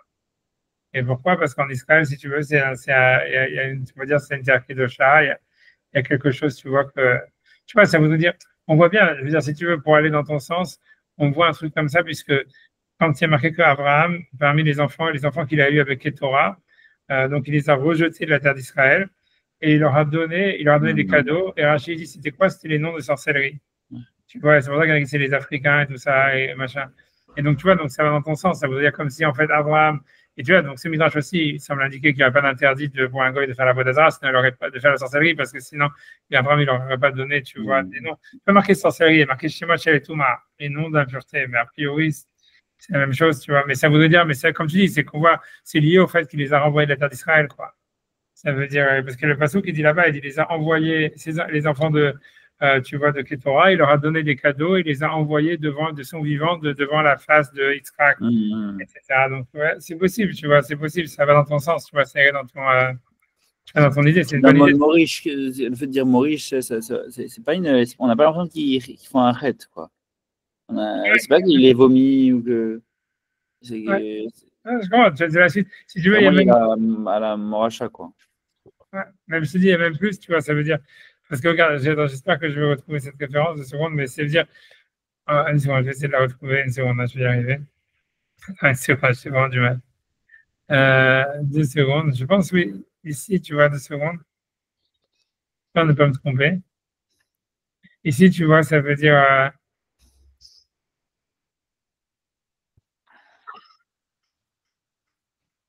Tu vois, ça veut dire ici, regarde, tu vois, ça veut dire. Il y a encore un autre, je mets ce passage-là de la Torah. Je ne sais pas si c'était l'histoire de. Tu vois, c'est l'histoire de Ketora et tout ça, c'est quelqu'un qui l'a, tu vois, ça veut dire. Tu vois, ça veut dire. Cette histoire de Ketora, c'est quelqu'un dans le cours qui l'a dit, tu vois, ça veut dire sans parler d'Israël, mais voilà, mais est-ce que j'ai dans ton sens, mais il y a un autre source, tu vois, en fait, qui est assez intéressante, tu vois, là-dedans. C'est encore, et ça, c'est d'après le passage de la Torah qu'on lit à Tisha B'Av, je pense, tu vois, à Mincha, ou j'ai oublié, je pense à Mincha. Et en tous les cas, dans ce passage de la Torah, il y a marqué comme ça, il y a marqué Ben Tashkitun, de peur que vous allez faire le mal, quoi, vous allez, Vasitem Lachem, et que vous allez faire pour vous Pesel, ça veut dire des statues, Temunat Kol Samel, ça veut dire l'image de n'importe quel symbole, Tavnit Zachar ou Nekeva, une forme de mâle ou de femelle, Tavnit Kol Behema, une forme de n'importe quel animal, Asher Baaretz, qui est dans la terre, Tavnit Kol Sibor, ça veut dire une forme d'oiseau, Kanaf, Ashata ou Pashamaim, qui vole dans le ciel, Tavnit Kol Romet Bahadama, une forme de n'importe quel reptile qui est sur la terre, Tavnit Kol Daga, Shabamaim, ça veut dire, la forme de n'importe quel poisson qui est dans l'eau, Mitahad Laretz, qui est sous la terre. Pentissa Enecha Shamaima. Donc ça, c'est le passage qui est intéressant. Ça, c'est le passage 19 et 20. Ou peut-être tu vas lever tes yeux vers le ciel. Et tu verras le soleil et la terre et la lune, Betakochavim et les étoiles, Kol Seva Shamaim et toutes les constellations du ciel. Venidarta, et tu vas te repousser, Vishtachavita Alahem, et tu te prosterneras à eux. Vavatam, et tu les serviras. Et ça, ce qui est important, c'est regarder ce passage. Ashachalak Hashem Elokecha Otam Lechol Amim. Hashem, en fait, il les a distribués pour toutes les nations. Tahat Kol Hashamaim, qui est entre tous les cieux. Comme si, en fait, tu vois, Hashem, il disait, eux, ils peuvent servir les étoiles, tu vois. Et Vatem, mais vous êtes spécial, tu vois. Vatem Lakar Hashem, Vayotzi Etchem Mikou Abarzel Mitzrayim, Yotlo Leam Nachala Kayom Hazeh. Ça veut dire que Hashem, Hashem, il vous a sorti ça veut dire de Kour Barzel, ça veut dire du joug de fer de l'Égypte pour que vous soyez son peuple comme héritage. Mais tu vois, du fait qu'il y a marqué Hachem, il les a distribués pour les nations, tu vois, on a l'impression que ça veut dire. Bon, déjà, donc l'idée, c'est qu'a priori, c'est ils sont sous l'influence des astres et qu'en fait, c'est comme si pour eux, ça serait presque permis de se prosterner à des astres. Et tu vois, et c'est bizarre, tu vois, mais c'est le Rachid, c'est pour ça que Rachid, lui, il va refuser, il veut enlever ce pshat en disant Pentissa Enecha, ça veut dire de peur que tu lèves tes yeux, ça c'est Rachid, et Stakel Bedavar, la tête lève litot Harem, ça veut dire que tu vas regarder et faire attention pour pouvoir et te tromper après eux, ça veut dire à servir les étoiles. Hachachalak Hashem, qu'Hachem il a distribué. Donc Rachid dit Laïr Lahem, c'est pas qu'il leur a distribué pour être leur Dieu, mais c'est pour les illuminer, tu vois. Après ça, Rachid dit, mais ça c'est la première explication, mais la deuxième explication, il dit d'avoir à faire des expressions les loot, pour être des dieux pour eux. L'omenan militata harem, ça veut dire Hachem, il ne les a pas empêchés de se tromper derrière eux. Et là, chlikam bidivre avalim, mais il les a séduits, a priori, il les a séduits par des paroles, par des choses stupides, et tordam minaolam, pour pouvoir les exclure du monde. Veken ou Omer, ça veut dire on voit un passou comme ça dans les psaumes, où l'achlik, ça veut dire normalement lisser, mais en fait la traduction de lisser, ça voudrait dire séduire, embobiner, tu vois, voilà, arnaquer. Qui est chelik, ça veut dire elaf benav limso avono lisno, ça veut dire là-bas ça parle de quelqu'un qui est un rachat et qui est chelik elaf benav, ça veut dire qu'il se séduit qui le séduit avec ses yeux, limso avono pour lui trouver sa faute, lisno pour le haïr ou quelque chose comme ça. Mais en fait, si tu regardes, tu vois, c'est pour expliquer, tu vois, dans la Gemara, je voulais citer cette dernière chose avant de regarder plus en profondeur l'histoire, mais si tu regardes dans la Gemara, dans la Avodah Zarah, la Gemara ramène une histoire par rapport à ça, de toute façon, il faut que j'arrive à le trouver. Tu vois, ça, c'est, tu vois, ça veut dire, ça, c'est une Gemara, voilà, tu vois, ça veut dire, la Gemara ramène ça. Donc, ça, c'est une Gemara dans la Avodah Zarah qui dit ça. Va marler Rava bar Yitzhak le Rav Yehuda. Donc, Rav Yitzhak Rava, il dit Rav Yitzhak et Rav Yehuda. Eka bet Avodah Zarah ba'atri, n'est-ce pas qu'il y a un temple d'idolâtrie dans notre ville? Et Remisaïch Alma le Mitra, que lorsque le monde a besoin de pluie, Mitrazé Leo Bechalma, ça veut dire cette Avodah Zarah, elle vient en rêve, a priori, au peuple, aux prêtres de l'Avodah Zarah, ou bien aux gens de la communauté de l'Avodah Zarah. Amar Lehu, il leur dit Shahatoli Gavra, égorgez-moi un être humain, va être mitra, et la pluie viendra, et j'amènerai la pluie. Avec Shahatou, et ils le font, Gavra, ça veut dire ils font la shrita d'un être humain, va être mitra, et la pluie elle vient. Et donc il dit comment ça se fait, tu vois, ça veut dire est-ce que la Avodah Zarah, on voit que la Avodah Zarah elle fonctionne, tu vois. Alors sur ça il lui répond l'autre rab, il lui dit Amarle, Ashta, Iku, Shachivna, il lui a dit si j'étais mort, l'Oamrelechu Amilta, je ne vous aurais pas dit cette chose-là. D'Amar Rav, parce que Rav a dit, Maïdiktiv, c'est le sens du verset, Asher Chalak Hashem Elokecha Otam Lechol Amim, que Hashem, donc il a, si tu veux, divisé, il a divisé, ça veut dire ses divinités pour toutes les nations. Amelamed Shechlikan Bidvarim, ça veut dire qu'Hashem, il les a séduits par des choses, ça veut dire justement en faisant apparaître des rêves à des personnes, et leur donne, tu vois, ça veut dire la possibilité de faire des choses, tu vois, comme ça, où la pluie, elle vient. En tous les cas, il leur semble qu'à cause de ça, que la pluie, elle est venue, ou des choses comme ça. En tous les cas, Hachem, il est séduit pour leur donner la possibilité de croire à toutes ces âneries, quoi, à ça, pour les enlever du monde, tu vois. Tu vois, ça veut dire, et l'agma, elle continue en disant, Vainu damar eshlakish, c'est ce que Eshlakish dit, ça veut dire pour les gens, on va dire les clowns, on va dire, Hachem, il fait des clowneries, et à ceux qui sont humbles, Hachem, il donne la grâce. Celui qui veut se purifier, Hachem, il va lui ouvrir la porte. Mais celui qui veut se purifier, mais ça inoto, on va l'aider. Et donc, tu vois, donc ça veut dire l'idée, peu importe, tu vois ce que ça veut dire, tu vois, ça veut dire en fait, voilà, c'est pour ça que je ne sais pas pourquoi j'ai ramené ça en fait, mais ça veut dire, ça veut dire qu'on a l'impression, en tous les cas de cette histoire-là, qu'Hachem, si tu veux, il laisse, si tu veux, les goïms, tu vois, faire croire en des âneries, etc., ou des choses pareilles. Moi, honnêtement, je ne sais pas pourquoi j'ai ramené cette là. Mais tu vois, pour revenir à mon sujet à moi, tu vois, ça veut dire, je reviens au sujet, c'est que Maïmonide, en fait, il n'a pas compté, il n'a pas mis comme un goy, il avait un interdit de faire de la sorcellerie ou de faire de la nécromancie ou tous ces machins-là, de faire des rites occultes.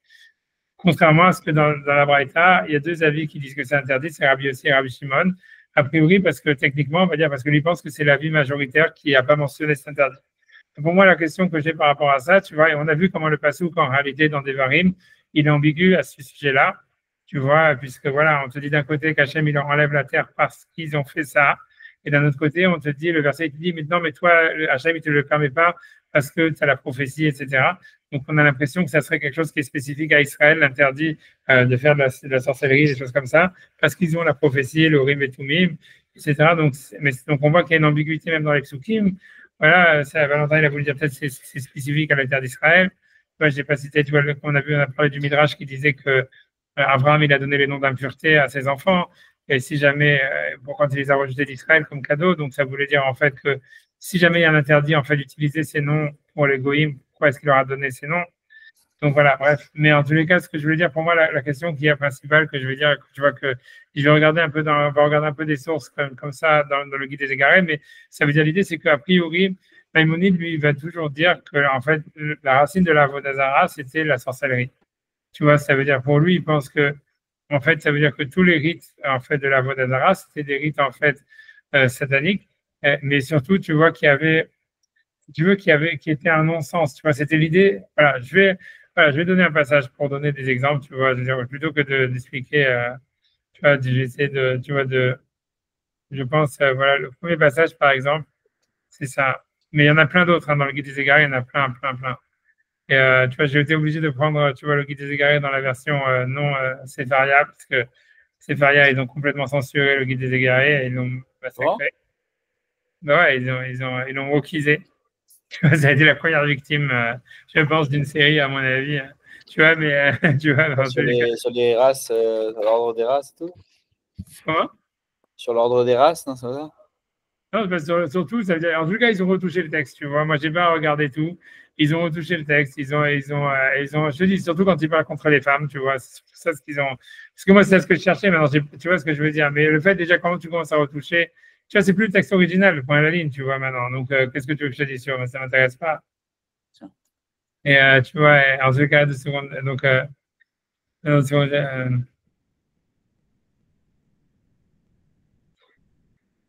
Avant de faire cette sorte, j'ai pris une source, mais j'ai envie de faire une autre. C'est ce qui est plus importante.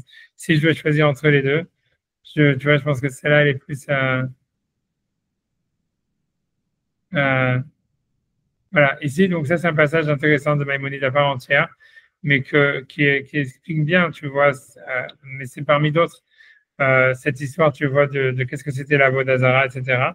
Et ici, Maïmonide, il n'est pas en train d'expliquer c'est quoi la Vodazara. Ce qui l'intéresse, en fait, c'est d'expliquer un passage de la Torah, de savoir pourquoi. Ça veut dire que quand les Bnei Israël, tu vois, c'est-à-dire que quand Moshe il a la vision du buisson ardent, c'est super important pour Moshe de dire, quand ils vont me dire qui t'a parlé, et que je vais leur dire quel nom je vais leur donner. Et tu vois qu'en fait, c'est un gros back and forth à savoir c'est quoi le nom d'Hachem, jusqu'à ce qu'il leur dit le nom c'est Eyé, celui qui sera. Et tu vois, et Maïmonide se demande, mais pourquoi c'est tellement important de savoir de donner un nom à Hachem? Et quel est le sens de ce nom? Est-ce que ce nom, tu vois, l'idée c'est, est-ce qu'il connaissait ou est-ce qu'il ne connaissait pas? S'il connaissait déjà, Moshe aurait pu leur dire un nom qu'il connaissait comme Kel Shakai. Si c'était un nouveau nom, à quoi ça servait de leur dire, voilà, c'est un nouveau nom, c'est un que vous avez déjà entendu, qui m'a parlé. Tu vois, c'est quoi, grosso modo, c'est quoi l'intérêt de tout ça? Quel est, tu vois, en fait, le sens de ce dialogue avec Hachem, entre Moshe et Hachem sur le nom d'Hachem? Et donc, tu vois, donc là-bas, il dit, Nagdi Matsav Enomar, Shizé Shamu Alav Shalom, Bamrulo, Mashemo, Maomar Alehem. Donc, ça veut dire que quand Moshe il parle à Hachem, il dit, quand ils vont me demander quel est son nom, qu'est-ce que je vais leur dire? Alors, Echaita Leinyan Aou Geuya Zatashela, ça veut dire quel est le sens de cette question? Achi Vakesh Bema Yashiv Ze Alea, jusqu'à ce que Moshe il était en panique et qu'il devait se demander qu'est-ce que je vais leur répondre. Tu vois, et donc, une seconde sur la page. Omnam, donc il veut dire cependant, Amrou Vem Lo Yaminouli. Et à tel point aussi que Moshe il dit quand je vais leur dire ce nom, ils ne vont pas me croire. Puis Omrou Lo Nira Elecha Hashem. Ok, parce qu'ils diront Hachem n'était pas apparu. Alors il dit, ou me voir meilleur. Donc maintenant il va expliquer, c'est-à-dire ça on peut comprendre. Chez Ken Raoui, chez Yomar, l'école Miché Itber Binvoa, que c'est apte de demander à quelqu'un qui dit qu'il est prophète, chez Yavi Mofet, qu'il amène un miracle pour prouver ou une preuve comme quoi c'est vraiment Hachem qui lui parle. Donc ça, il n'a pas de problème avec ça. Et il dit cette phrase ici, à mon avis, pour se moquer de Mahomet, qui dit qu'il parle au nom de Dieu alors qu'il n'a fait aucun miracle. Mais ça, c'est ça, une parenthèse, tu vois. Et bon, tu vois, mais j'avance. Imaya Enyan, que moi, chez Hachem, donc, en tout cas, il continue à dire Shimaya Enyan, que moi, chez Hachem, et Doubar Bolevad. Tu vois, ça veut dire, et si jamais, en fait, l'idée, c'est de savoir quel était le nom, en fait, d'Hachem, pour avoir un nom. Donc, il dit, Lo Imalet Adavar, Miyot Israël, Kvar Yadou Hachem Aou. C'est-à-dire, ça peut être que deux choses. L'une, soit Israël, ils avaient déjà un nom pour Hachem et ils connaissaient déjà ce nom. Olo Shamou Klal, ou bien c'est un nouveau nom qu'ils n'avaient jamais entendu. Et les Vémier Noda Islam. Et si ce nom, il était déjà connu de Enatana Lo Bagidoto, ça veut dire, il n'y aurait aucun problème pour eux. Il n'avait pas besoin de demander à Hachem de lui dire quel nom je leur donne, puisque lui le connaît aussi bien qu'eux, quoi. Donc, il va leur donner un nom que les Juifs ils connaissent et que lui il connaît. Tu vois, donc internalo, bagidolo, bagidoto, qui est diato, qui diata, puisqu'ils le savent aussi bien que lui.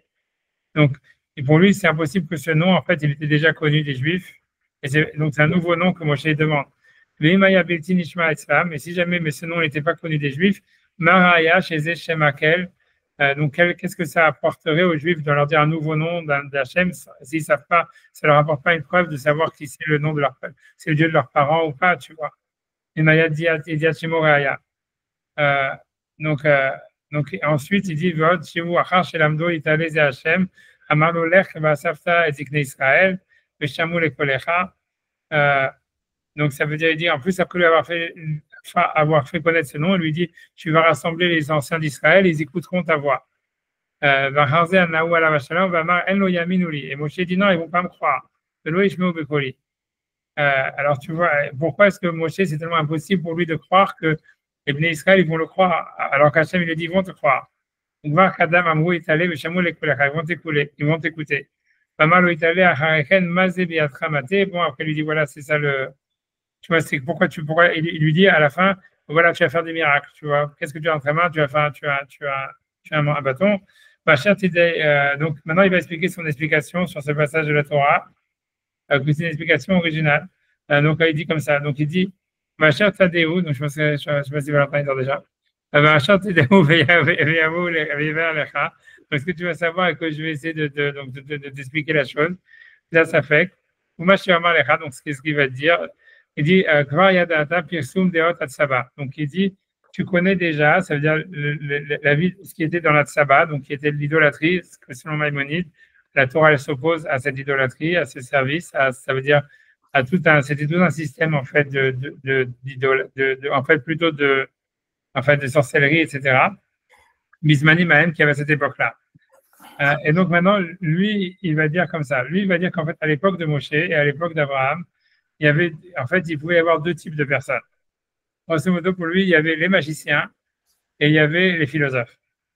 Et tu vois, et donc il dit que si tu veux que Abraham, si tu veux, c'était un philosophe. Et les autres, c'était des magiciens. Donc voilà, donc je dis ce qu'il dit, tu vois, donc il dit comme ça.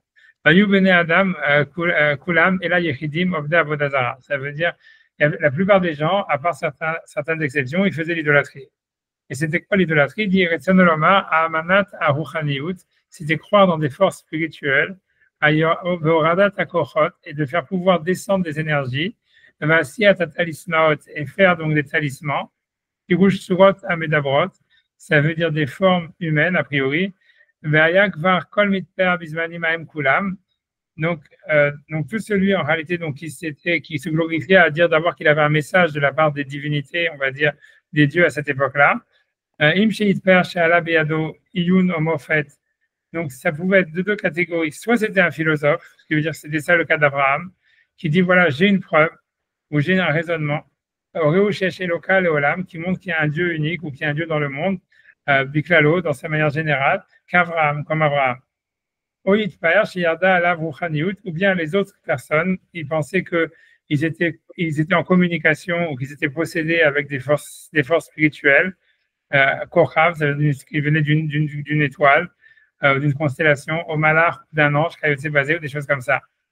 Mais ça voulait dire en fait, donc, et l'idée c'est comme ça, ce qui veut dire, c'est que celui qui était un philosophe, il ne pouvait pas dire voilà, Hachem, il m'a demandé, il m'a dit vous devez faire ci, vous devez faire ça. Tu vois, Abraham, on voit que jamais, en fait, il demande aux gens autour de lui de faire des choses, de faire des mitzvot ou des choses comme ça. Toutes les prophéties qu'il a, elles sont de l'ordre du privé, c'est pour lui et sa famille. Et en fait, si tu veux, à part ça, il convainc les gens qu'il y a un seul Dieu, etc. Et que donc, voilà, il ne faut pas faire, tu vois, ça veut dire il instaure, on va dire, il essaie de communiquer un moral et une foi en un Dieu unique, comme quoi, si tu veux, le monde, il a un sens, etc., etc. Mais son message, en fait, il est prouvé par des preuves, il est jamais le justifie par le fait qu'il est en communication avec Dieu, quoi. Il dit jamais Dieu, il m'a dit de dire quelque chose. Il parle jamais, c'est-à-dire Abraham, il parle jamais au nom de Dieu, ni Israël, ni Jacob, ni aucun des patriarches, jamais à aucun moment il parle au nom de Dieu. Il parle en leur nom propre. Et à part ça, ils sont en communication avec Hachem pour des problèmes, tu vois, ça veut dire personnels, quoi. Ça veut dire c'est de l'ordre de l'intime et tout ça. mais jamais, en fait, tu vois, c'était impossible de dire je suis en communication, jamais dit je suis en communication avec des énergies, avec des forces suprêmes, et donc, en vertu de ça, je vous dis, vous devriez faire ça, vous devriez faire ça, il y a ça et ça qui va arriver. C'est quelque chose que tu vois chez les Pathgar, ça n'existe pas. Et donc, le Rambam, il explique parce qu'il dit que ceux qui faisaient ça, c'était ceux qui faisaient l'idolâtrie. Ça veut dire c'était les magiciens. C'est les magiciens, ils disaient voilà, moi, je suis en communication avec telle et telle constellation, avec telle et telle énergie, avec telle et telle déité, tu vois. Ils faisaient des rites, tu vois, sataniques ou pas sataniques, pour en fait être habités par ces énergies. Et eux, ils disaient voilà, si vous voulez avoir des bonnes récoltes, alors sacrifiez des enfants à cet arbre, tu vois, ou si vous voulez faire ci, faites ça, tu vois. Mais ça veut dire que c'était eux qui donnaient qui parlaient au nom des énergies supérieures et qui donnaient des commandements. Et Moshe, en fait, ce qui veut dire pour expliquer ce passage-là, tu vois, de l'histoire, c'est que Moshe, il disait, voilà, pourquoi Moshe, en fait, c'est important pour lui de dire le nom d'Hachem, etc., dire qu'est-ce que je vais leur dire. C'est parce que Moshe dit, voilà, ça s'est jamais passé dans l'histoire que le Dieu des philosophes, si tu veux, il adresse un message à donner aux autres, tu vois. Et donc, ils vont dire, lui, Moshe, il dit que si jamais, en fait, moi, je commence à leur dire, voilà, il faut que vous achetez un animal et que vous devez faire la shrita du Korban Pessah, etc., et vous allez être libérés, eux, ils vont croire, en fait, du fait que il y a que les divinateurs qui parlent comme ça. Ils vont croire, en fait, que moi, je suis ça veut dire un sorcier comme les autres, tu vois, et que c'est comme si tu veux, voilà, c'est comme si eux, lui, il parlait au nom de la Vodazara. Donc, lui, en fait, si tu veux, Moshe, il veut justifier. Il veut pas être pris comme un magicien idolâtre par les Juifs. Donc, c'est pour ça qu'il demande comment est-ce que je peux parler au nom de Dieu sans être un magicien idolâtre, quoi. Et c'est pour ça, Hachem, il lui répond en disant Eyi Hachem, ça veut dire je suis celui qui sera, grosso modo, que ça voudrait dire, tu vois, ça veut dire qu'Hachem est dans l'essence même de l'existence et qu'en fait, si tu veux, dans l'essence même de l'existence, il peut y avoir une communication avec l'au-delà, etc., sans pour autant passer par, tu vois, ça veut dire en fétichisant une énergie quelconque, une constellation quelconque avec un rite, etc. Ça veut dire qu'il peut y avoir un monothéisme qui, tu vois, qui s'adresse à l'homme, tu vois, comme d'une manière transcendante, quoi. C'est comme ça que Maïmonide, tu vois, il explique cette histoire que Moshe demande le nom de Dieu, qu'est-ce que c'est, quel est le rôle des miracles là-dedans, etc. C'est grosso modo, c'est que Moshe, il voulait pas être un magicien comme les autres, il voulait pas être un prêtre de la Vodazara, et ça veut dire pour lui, dès qu'il allait parler aux Juifs, comme jamais Abraham, ni Yitzhak, ni Jacob, ils n'avaient jamais parlé au nom de Dieu, jamais ils avaient demandé des mitzvot, ils avaient dit faites ça parce qu'Hachem il demande, jamais ils avaient fait ça à personne, si tu veux. Donc, lui, il allait être pris comme un magicien, comme un prêtre de l'idolâtrie, quoi. Mais ce que ça veut dire, tout ce qu'on voit en tous les cas, pourquoi moi j'ai cité ce passage de Rambam, c'est parce que moi ce qui m'intéressait, c'est qu'on voit que la racine, je viens de finir parce que je vois que vous êtes complètement au bord du coma. Excusez-moi, je suis. Ah, mais tu vois, mais ce que je veux dire, c'est pour vous dire, tu vois, l'idée, c'est que pour moi, ce que je veux dire, c'est qu'on voit, et il y a d'autres sources de Rambam, je vais vous en faire, je vais les sauter, je vais pas besoin de les faire, mais ça veut dire, si tu regardes dans le guide des égarés, tu vas voir en fait que Maïmonide, il explique que la racine de la Vodazara, c'était en fait à chaque fois de la sorcellerie. Ça veut dire, pour lui, tu vois, c'est pour ça que lui, le Maïmonide, il est très contre en fait la superstition et tout ça, et que lui, il pense que tu vois que celui qui fait les mitzvot, qui fait la superstition avec les mitzvot, qui dit ouais, mettre des mezuzot, c'est une ségoula pour être gardé dans sa maison ou des choses comme ça. Tu vois, toutes ces ségoulottes, Maïmonide, lui, il pense que lui, il est super contre parce qu'il pense que toute la Torah, en fait, elle était venue se battre contre la sorcellerie, que c'est en fait la superstition et c'est le fait, tu vois, de croire en des énergies, tu vois, comment dire, voilà. Mais c'était ça la Vodazara, quoi, grosso modo. Et tu vois, et donc pour moi, la question qu'il y a, c'est de dire que si jamais, tu vois, c'est ça, alors comment ça se fait que Hachem, il peut interdire au Goïm la Vodazara, tu vois, ça veut dire sans interdire la sorcellerie, puisque a priori, la Vodazara, c'est que quelque chose qui découle de la sorcellerie. Tu vois, c'est vrai, c'est la même chose. Et tu vois, alors, je vais essayer de répondre, tu vois, rapidement, tu vois, ça veut dire, et pour moi, c'est pour dire que c'est un grand chidouche ce que je vais dire, et ça veut dire, et ça ouvre sur des questions sans dire que, voilà, ça veut dire de manière claire, mais c'est que, l'idée, c'est quoi? C'est que la différence qu'il y a entre la sorcellerie et la Vodazara, c'est simple, c'est qu'en fait, la sorcellerie, ça peut encore passer pour une science, tu vois, c'est ce que Maïmonide, il va dire d'ailleurs. Ça veut dire que, comme en fait, la différence fondamentale, c'est quoi? C'est que quand quelqu'un il fait de l'idolâtrie, ça veut dire il se soumet à une idole. Tu vois, ça veut dire, voilà, cette idole, elle a un pouvoir, il lui attribue un pouvoir transcendant, et en disant, voilà, si je me soumets à cette idole et tout ça, elle va m'aider d'une manière surnaturelle parce qu'elle est puissante, tu vois. Mais une instrumentalisation. Voilà, Ok, alors que ok. dans la sorcellerie, c'est, tu vois, c'est comme une science. Ça veut dire, voilà, je sais que si tu mélanges des poils de je sais pas quoi du truc de crapaud et du machin, ça fait ça. Ou même si on te dit, voilà, sacrifier un bébé sur un arbre, ça fait ça. Donc, tu vois, ça veut dire, c'est pas qu'en fait, tu attends une clémence, si tu veux, d'une idole qui a un pouvoir surnaturel ou d'un dieu qui a un pouvoir surnaturel pour t'aider. C'est un truc mathématique. Même si le truc, mathématiquement, il passe par des énergies, tu vois, qui peuvent être sataniques, comme le culte du Moloch, ou j'en sais rien. Tu vois, mais n'empêche que c'est pas une invocation, on va dire, où on se soumet à Moloch, tu vois. C'est un truc, tu vois, où simplement tu dis, ah voilà, si tu Moloch, si on lui fait ça, c'est comme un ordinateur, tu fais ça, hop, ça fait ça, quoi.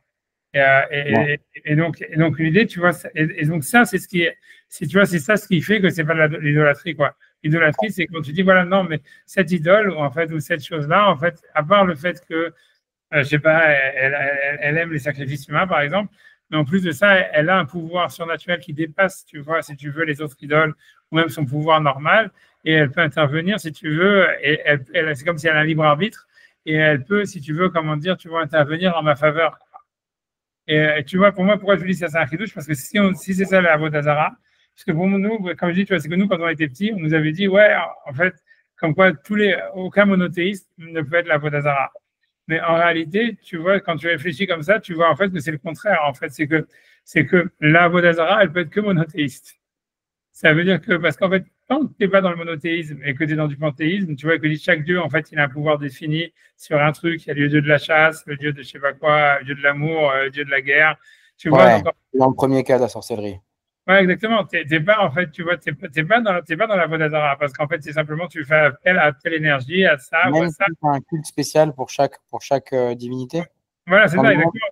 Ouais, surtout ça. Parce que tu vois, Ouais, parce que c'est une recette en fait. C'est une voilà, recette. exactement, voilà, c'est ça, exactement. Et chacun il a un pouvoir défini. Et en fait, il n'y a pas, si tu veux, il n'a pas le libre arbitre, tu vois. C'est-à-dire, le dieu de la chasse, il n'a pas le libre arbitre de prendre le pouvoir sur la mer, par exemple. Tu vois, ça veut dire. Et donc, en fait, si tu veux, c'est pas vraiment de la Vodazara. La Vodazara, elle peut être que monothéiste, tu vois. Et pour Hmm. moi, c'est un grand chidouche parce que, tu vois, parce que voilà, ça, en soi, c'est un chidouche déjà, c'est contrairement à ce qu'on nous a appris à l'école, tu vois. Parce que ça veut dire, en fait, que là où il y a un vrai problème de la Vodazara, et après ça, la question va dire, OK, mais alors, qu'est-ce qui va définir, tu vois, la Vodazara, quoi?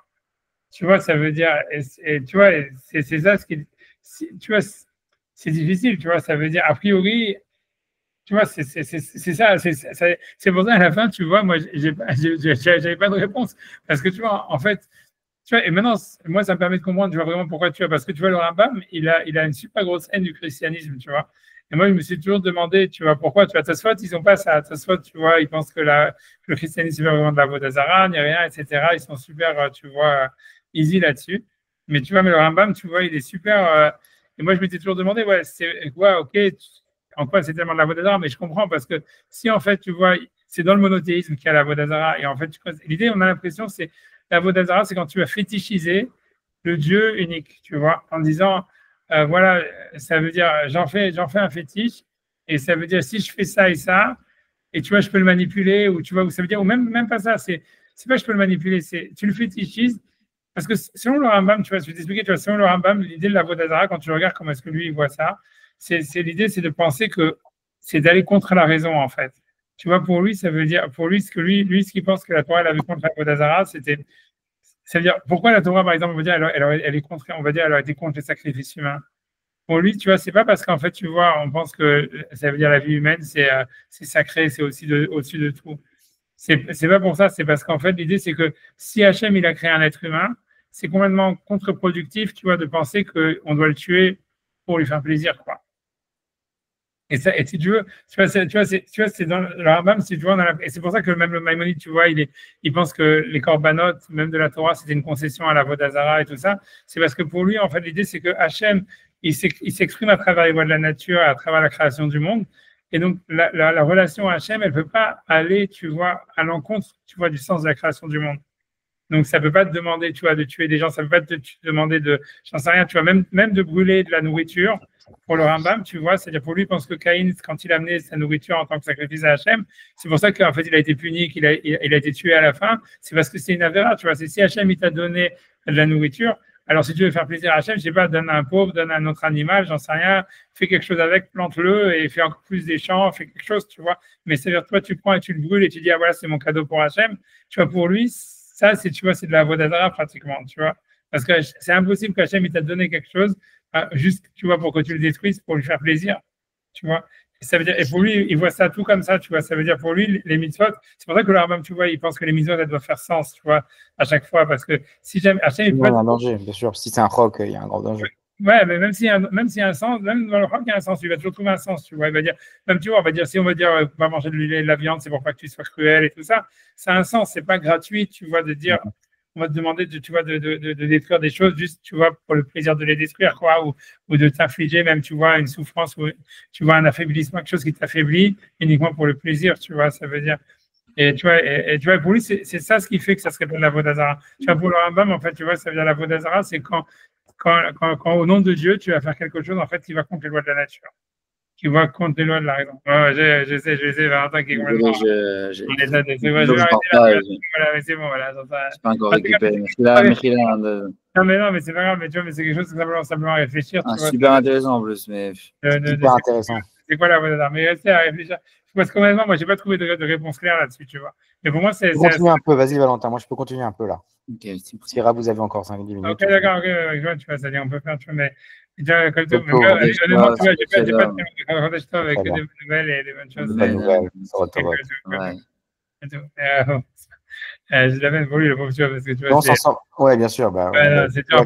la cavoie de l'eau, et ça Ouais, non, c'est sûr. En plus, avec ce qu'ils ont passé en Israël, c'était dur. Tu vois, je pense que tu vois, ils ont besoin de récupérer au niveau du sommeil. C'est sûr. Tu vois, et tu vois. Mais finalement, on ne s'en sort pas de la position du Ramban, en fait. Ouais, c'est ça. Moi, j'arrive pas à comprendre, tu vois, parce qu'en fait, il y a une sorte de contradiction, tu vois, entre le guide des égarés et ce qu'il dit dans le Mishneh Torah, quoi. Tu vois, c'est parce que tu vois, dans le guide des égarés, on voit bien que lui dit la Vodazara, c'est de la sorcellerie. Et tu vois, il le dit ici, mais il le dit ailleurs, je te dis, dans plein d'autres endroits. Il dit que lui, il explique que toutes les mitzvot, il y a plein d'endroits quand tu vas expliquer les mitzvot de la Torah. Il dit par exemple, quand il va expliquer le Korban Pessah, il dit ouais, le Korban Pessah, en fait, c'est parce que les gens, ils utilisaient le bélier comme une sorte de, tu vois, c'était un démon, comme une manière de capter les démons, si tu veux, un truc comme ça. Et donc, il faisait une sorte d'avoda, de service de ça. Et donc, c'est pour ça qu'Hachem, il a demandé aux Bnei Israël. Donc, les Égyptiens, ils ne les tuaient pas. Et c'est pour ça qu'Hachem, il demande aux Bnei Israël de détruire, de tuer, de tuer des béliers le jour du sang du Korban Pessah, où tu vois. Et c'était parce qu'en fait, c'était pour montrer qu'en fait, ils allaient contre ces rites, en fait, tu vois, et c'est satanique qui était fait à travers, tu vois, les béliers, les machins comme ça. Et tu vois, donc on voit bien, tu vois, ça veut dire. Tu vois, c'est pour ça que dans le guide des égarés, on voit bien que pour lui, en fait, il y a une assimilation entre ce qui est l'idolâtrie, ce qui est la sorcellerie, et tu vois, et tout ça, tu vois, et la superstition, même si on veut. Et tu vois, alors que tu vois, dans le Mishneh Torah, le fait que tu vois, il n'a pas mentionné un interdit, par exemple, de Moloch, par exemple, pour les goyim, et tous ces machins-là, tu vois, tu vois, la nécromancie, tous ces machins-là, tu vois, ce qu'il n'a pas mentionné, ça veut dire que lui, bon, c'est permis, tu vois, comme on a vu dans le passage, que c'est une possibilité d'interpréter le passage en disant, comme nous, on a la prophétie, alors pour nous, c'est interdit, mais eux, ils n'ont pas la prophétie, alors c'est permis, tu vois. Mais pour moi, c'est difficile, tu vois, ça veut dire, tu vois, c'est parce que voilà, a priori, ça serait de l'idolâtrie, tu vois. Dans le Mishneh Torah, lui, il associe ça à l'idolâtrie, tu vois. Le Rambam, on a l'impression que lui, il associe l'idolâtrie à tout ce qui est superstitieux. Tu vois, si tu veux, à la croyance d'une force suprême qui serait en fait, mais qui serait, tu vois, qui serait pas en adéquation avec le monde tel qu'on le connaît, tu vois, avec ce qu'il appelle les lois de la nature, les lois de la physique, des choses comme ça, tu vois, avec l'irrationnel. Pour lui, tu vois, ça voudrait dire, oui, grosso modo, c'est l'idolâtrie, c'est penser, tu vois, ça veut dire qu'il y a quelque chose d'irrationnel dans le monde et qu'on peut faire appel à, tu vois, à amener la bracha ou avoir un impact sur le monde à travers des comportements irrationnels. Pour lui, c'est ça l'idolâtrie. Si tu veux, dans le Yad HaChazon, dans le guide des égarés, c'est ce que lui pense. Donc la seule façon de s'en sortir, parce que si je comprends bien, au final, donc comme tout avodah zara est monothéiste, pour s'en sortir, il faut être hyper rationaliste. Il faut justifier. Oui, c'est-à-dire il faut être rationaliste en se disant que en se disant que ce qu'on fait, c'est un peu ce qu'on avait discuté, ce dont on avait discuté il y a quelques mois, où on disait c'est pas le short, c'est pas la vache rousse, c'est pas ça qui fait que il faut que vous le fassiez, mais c'est pas. Vous vous rappelez, je sais plus où est-ce que c'est écrit ça, c'est dans un cours que j'avais écouté. C'est pas la vache rousse, en fait c'est la mitzvah d'Hachem qui fait que. C'est la mitzvah d'Hachem.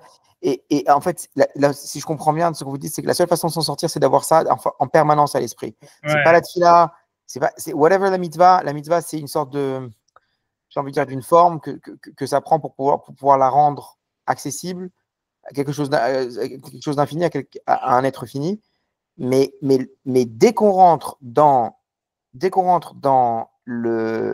en se disant, si jamais pendant un instant on se dit qu'on fait quelque chose d'irrationnel, on tombe dans la vodazara. C'est juste et d'avoir à l'esprit de savoir que c'est rationnel, sauf que ça nous échappe. C'est la raison d'Hachem. C'est la seule façon de. Voilà. C'est grosso modo, c'est que même si on dit par exemple, tu vois, l'idée c'est comme ça. Selon Maïmonide, c'est comme ça. C'est par exemple dans la Gemara, il est marqué que quelqu'un qui met les tefilines, quelqu'un qui zerbe mitzvah tefilines, c'est une ségoula pour être en bonne santé. Il a marqué comme ça dans la Gemara. Et tu vois, tu vois, le Rambam, il est pas tellement content de cette Gemara. Mais pour lui, tu vois, ça veut dire, pour l'expliquer, si tu vois, il faut dire en fait qu'il y a une raison là-dedans. Ça veut dire, on sait pas, nous, on comprend pas comment ça marche. Mais c'est pas magique, tu vois. C'est pas, il y a quelque chose de, tu vois, et voilà, et donc il faut, et ça veut dire, voilà, et donc, et toi, tu vas essayer de trouver la raison, si tu veux trouver la raison, sinon tu le fais, et tu vois, ça veut dire, c'est comme ça que c'est marqué dans la Torah, et tu le fais parce que tu comprends pas. Mais en fait, il faut pas penser que c'est un truc magique, que les tefilines, ils sont quelque chose qui vont te donner, tu vois, la bonne santé, parce que c'est comme ça, quelque chose de magique dans les tefilines. Tu vois, et pour lui, mais tout comme ça, tu vois, ça veut dire, c'est un truc comme ça, tu vois, ça irait bien dans le sens, tu vois, il y a marqué par exemple qu'un goy, il n'a pas le droit de faire Shabbat, et s'il fait Shabbat, il est passible de peine de mort. Parce que tu vois, ça veut dire ça, ça veut dire en fait, un goy, ça veut dire, lui, il doit être dans le monde, normalement, le monde, il a été fait pour qu'on travaille dans le monde, tu vois, même si tu veux aller voir au cinéma ou j'en sais rien, mais ça veut dire, Hachem, il t'a donné le monde pour que tu en profites ou pour que tu l'arranges, tu vois, que tu fasses ton but dedans. Ça veut dire d'une manière rationnelle, tu vois. Et si toi, tu décides, ah non, mais moi, je vais faire Shabbat parce que les Juifs font Shabbat, ça doit être bien, c'est magique et tout ça, il y a quelque chose de spécial, ça va me donner un lien à la spiritualité, eh ben, tu vois, ça, pour un goy, c'est déjà la vodazara, quoi. Parce que tu vois, en fait, voilà. Hachem, il t'a pas demandé. Donc, si tu fais quelque chose qu'Hachem, il t'a pas demandé, alors c'est de la vodazara, quoi, grosso modo. C'est un truc comme ça, tu vois, c'est un truc dans ce goût-là. Mais c'est compliqué, tu vois, comme tu dis, parce que c'est compliqué. Mais c'est sûr que Maïmonide, lui, pense comme ça. C'est sûr. Tu vois, c'est comme ça que lui veut dire, en fait, que tu vois qu'Hachem, c'est pour ça qu'il a cherché un sens à toutes les mitzvot et qu'il voulait toujours que ce sens, il soit pas mystique ou il soit le moins incompréhensible possible. Parce que pour lui, tu vois, c'est comme ça que tu vois que tu te rapproches d'Hachem, et c'est aussi, ça peut être ça que le sens des mitzvot. Sinon, tu fais un fétiche, tu vois, tu fais du fétichisme. Et tu vois, c'est comme si tu avais un talisman, tu vois, c'est comme si, voilà, les tefilines, c'est un talisman, c'est comme, tu vois, c'est comme si tu faisais du maraboutage, c'est la même chose, en fait. Et, tu vois, et c'est pour ça, et donc lui, tu vois, c'est difficile, hein, mais ça veut dire, parce que tu vois, d'un côté, il faut comprendre, il faut croire que, tu vois, Hachem, il a demandé tout ça, et ça a un sens, mais, comme dit, on ne comprend pas le sens, mais il faut essayer de comprendre. Pour lui, l'idée, c'est qu'il faut essayer à chaque fois de comprendre le sens, quoi. Et il faut aussi de faire que ça fasse le plus de sens possible. C'est ça, je pense aussi derrière. C'est pas qu'une question de croire qu'il y a un sens, de chercher un sens, mais je pense aussi c'est de faire que ça fasse sens. Tu vois ce que je veux dire? Je pense, tu vois, c'est un truc comme ça, quoi. C'est quand si tu vois que la chose, par exemple, tu vas faire une mitzvah, mais que ça, ok, si c'est une mitzvah, tu es obligé de la faire, tu es obligé de la faire, mais je sais pas si, par exemple, je sais pas moi, ça veut dire, tu vas faire du cache-route finalement. Juste qu'à un moment donné, comme projet de vie, il faut qu'à un moment donné, on lui donne du sens. Voilà. Mais que ça peut pas, peut-être que c'est pas immédiat. Peut-être que ça nous échappe immédiatement, mais que c'est Naaseh V'Nishma kind of thing. Voilà, mais il faut chercher le sens. Il faut pas dire, le moins ça a du sens. Il ne dit pas le Naaseh V'Nishma, mais et si tu le fais passer de la voie d'Azara. Non, c'est le truc, c'est que si tu ne cherches pas le sens, c'est très proche de la voie d'Azara. Si tu fais que du Naaseh, non, ok, peut-être que ça suffit encore, mais même, le principal, c'est de ne pas penser que le Naaseh, si tu fais du Naaseh sans intérêt, c'est pas de la voie d'Azara. Parce que tu dis, ok, combien de temps, voilà, c'est Hachem qui fait, Hachem il va demander, je fais, je veux pas comprendre et je veux pas savoir. Ok, ça aussi, c'est pas de la Vodazara parce que je pense que tu vois, voilà, tu fais Betmimout, ce qu'Hachem il a demandé. Mais si tu dis, je vais faire parce que voilà, il y a marqué dans la Torah que si tu fais ça, alors tu vas avoir ça et ça. Ouais. Et qu'à ce moment-là, et que tu ne cherches pas à trouver un sens là-dedans, tu dis, voilà, c'est Alors, magique. c'est un très grand piège finalement, parce que c'est très difficile de s'en sortir. Et la deuxième chose que je voulais dire, c'est. Donc. Le Rambam, il est super contre les ségoulottes, tu vois. Pardon? Le Rambam, il est super contre les ségoulottes. Et moi aussi, moi, je pense, moi, ça veut dire, je veux dire moi aussi, mais j'ai vu que c'est vrai, tu vois, que c'est un truc, tu vois, qui éloigne d'Hachem. C'est un truc. Ça t'éloigne d'Hachem, naturellement. Bah, c'est sûr. C'était déstabilisé. On a l'impression que ça le rend plus accessible, qu'on l'instrumentalise. Ouais. Donc c'est. Tiens, je vais faire ça parce qu'il fait ça. Un peu, ça me rappelle un peu. D'ailleurs, qu'est-ce que c'était Attendez, que je me plante pas.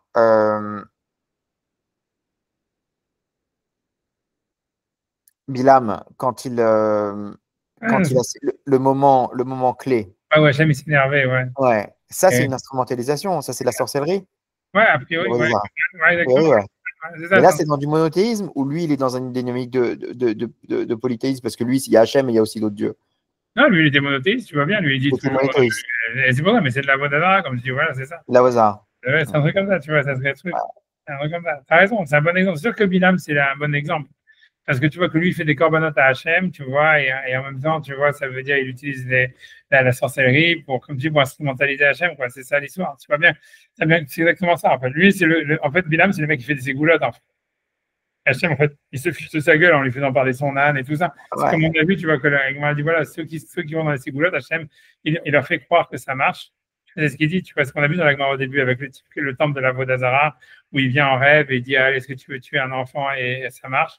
Et le Rav, il dit, mais on voit que ça marche, tu vois. Et Hachem, il dit, et l'autre Rav, il lui répond, il dit, oui, c'est Hachem, il a fait ça, les Chlikam, il essaye de les séduire, en disant, comme vous voulez déjà ça, alors je vais vous montrer que ça marche. Et en fait, tu vois, c'est un truc comme ça, tu vois. Et en fait, c'est pour les éloigner du sortir du monde, comme il y a marqué. Mais je pense que c'est ça, c'est un truc comme ça. C'est-à-dire, ce truc de ça marche, c'est très short-sighted. C'est-à-dire que ça, c'est un des effets. Toi, ta vision, c'est de dire que tu veux de la pluie. Mais ce que tu déclenches, c'est que tu n'as aucune idée de ce que tu déclenches. Un des phénomènes associés à ça, c'est la pluie. Mais oui, ça marche. Ça marche dans ton système extrêmement réduit de causes et conséquences. Mais en tout cas, il semble que ce soit très difficile de passer. C'est-à-dire que l'antidote, qui a le gars qui fait ça sans intérêt, ensuite qui peut, comme beaucoup de gens, face aux difficultés de la vie, être présenté on lui présente des ségoulottes, et il est entraîné là-dedans. Et c'est seulement un certain nombre qui vont pouvoir avoir la sagesse de pouvoir s'en sortir derrière en disant non, laisse tomber les ségoulottes, avance, deviens plus sage, tu vas t'apercevoir que ça, c'est une. Il y en a qui vont rester coincés là-dedans. Non, mais c'est surtout parce que c'est comme tu dis, c'est un mécanisme. C'est super négatif, psychologiquement, à part ça, tu vois. Ah ouais. Parce qu'en fait, ça fragilise, tu vois. C'est parce qu'en fait, tu vois un truc, tu vois, qui est surnaturel, auquel tu ne peux pas faire sens. Et en fait, le plus tu y crois, tu vois, c'est un truc, tu vois, ça te rend dépendant, quoi. C'est un truc c'est hyper négatif, honnêtement. Tu vois, au niveau psychologique. Tu vois, le Rambam, lui, pense c'est carrément de la Vodazara, et lui, il pense vraiment que c'est le contraire de la religion, de ce qu'Hachem voulait. Parce que tu vois, ça veut dire, parce qu'on voit bien, tu vois, qu'en fait, quand tu réfléchis, tu vois, mais qu'est-ce que c'est, tu vois, le judaïsme, le message du judaïsme, d'une manière générale. C'est en fait, tu vois, en fait, c'est de dire que, ok, il y a du divin, il y a du transcendant, on peut avoir une relation à la transcendance, mais cette relation à la transcendance, elle fait sens, quoi, grosso modo. Tu vois, c'est toute l'idée, c'est d'avoir lié la morale, et c'est exactement ce que le Guy Gary parle ici, il dit, avant Moshe, il y avait des magiciens, il y avait des philosophes. Et Moshe, il a peur d'être pris pour un magicien. Et c'est pour ça qu'il demande à Hachem, c'est quoi le nom que je vais leur dire, quoi, dans l'idée de dire que comment je peux leur donner un message qui leur dit, voilà, en fait, il y a des règles de vie, etc., qu'il faut accepter, et que c'est quelque chose de transcendant, quelque chose qui nous dépasse dans ces règles, sans pour autant être pris pour, tu vois, un magicien comme les autres qui parle au nom d'une étoile, d'un ange ou quelque chose comme ça, tu vois. Et à ce moment-là, je me dis, ouais, il faut leur dire, et je suis celui qui est, quoi. Comme si, en fait, l'idée, ça veut dire que cette transcendance, elle est inhérente à l'existence. Mais l'idée de tout ça, techniquement, ce que ça donne comme finalité, c'est qu'en fait, on lit la morale tu vois, le sens et la morale à la transcendance, quoi. C'est ça, et c'est ça, tu vois, c'est ça l'originalité du judaïsme, c'est ça ce que la Torah, en tout cas, après les chrétiens et les musulmans, ils disent qu'ils ont repris ça, disons, mais en tous les cas, ça veut dire, c'est sûr que c'est ça, c'est sûr que c'est les Juifs qui l'ont, c'est ça l'originalité du message de Moshe, de toute la Torah, d'Abraham et tout ça, et donc c'est ça ce que ça veut dire, il peut pas y avoir, tu vois, ça veut dire, tu vois, c'est tout, ça veut dire, il ne peut pas y avoir en fait une rupture entre le sens et le non-sens, tu vois, entre le surnaturel et le naturel. Je te dis, c'est vraiment un truc entre le visible et l'invisible.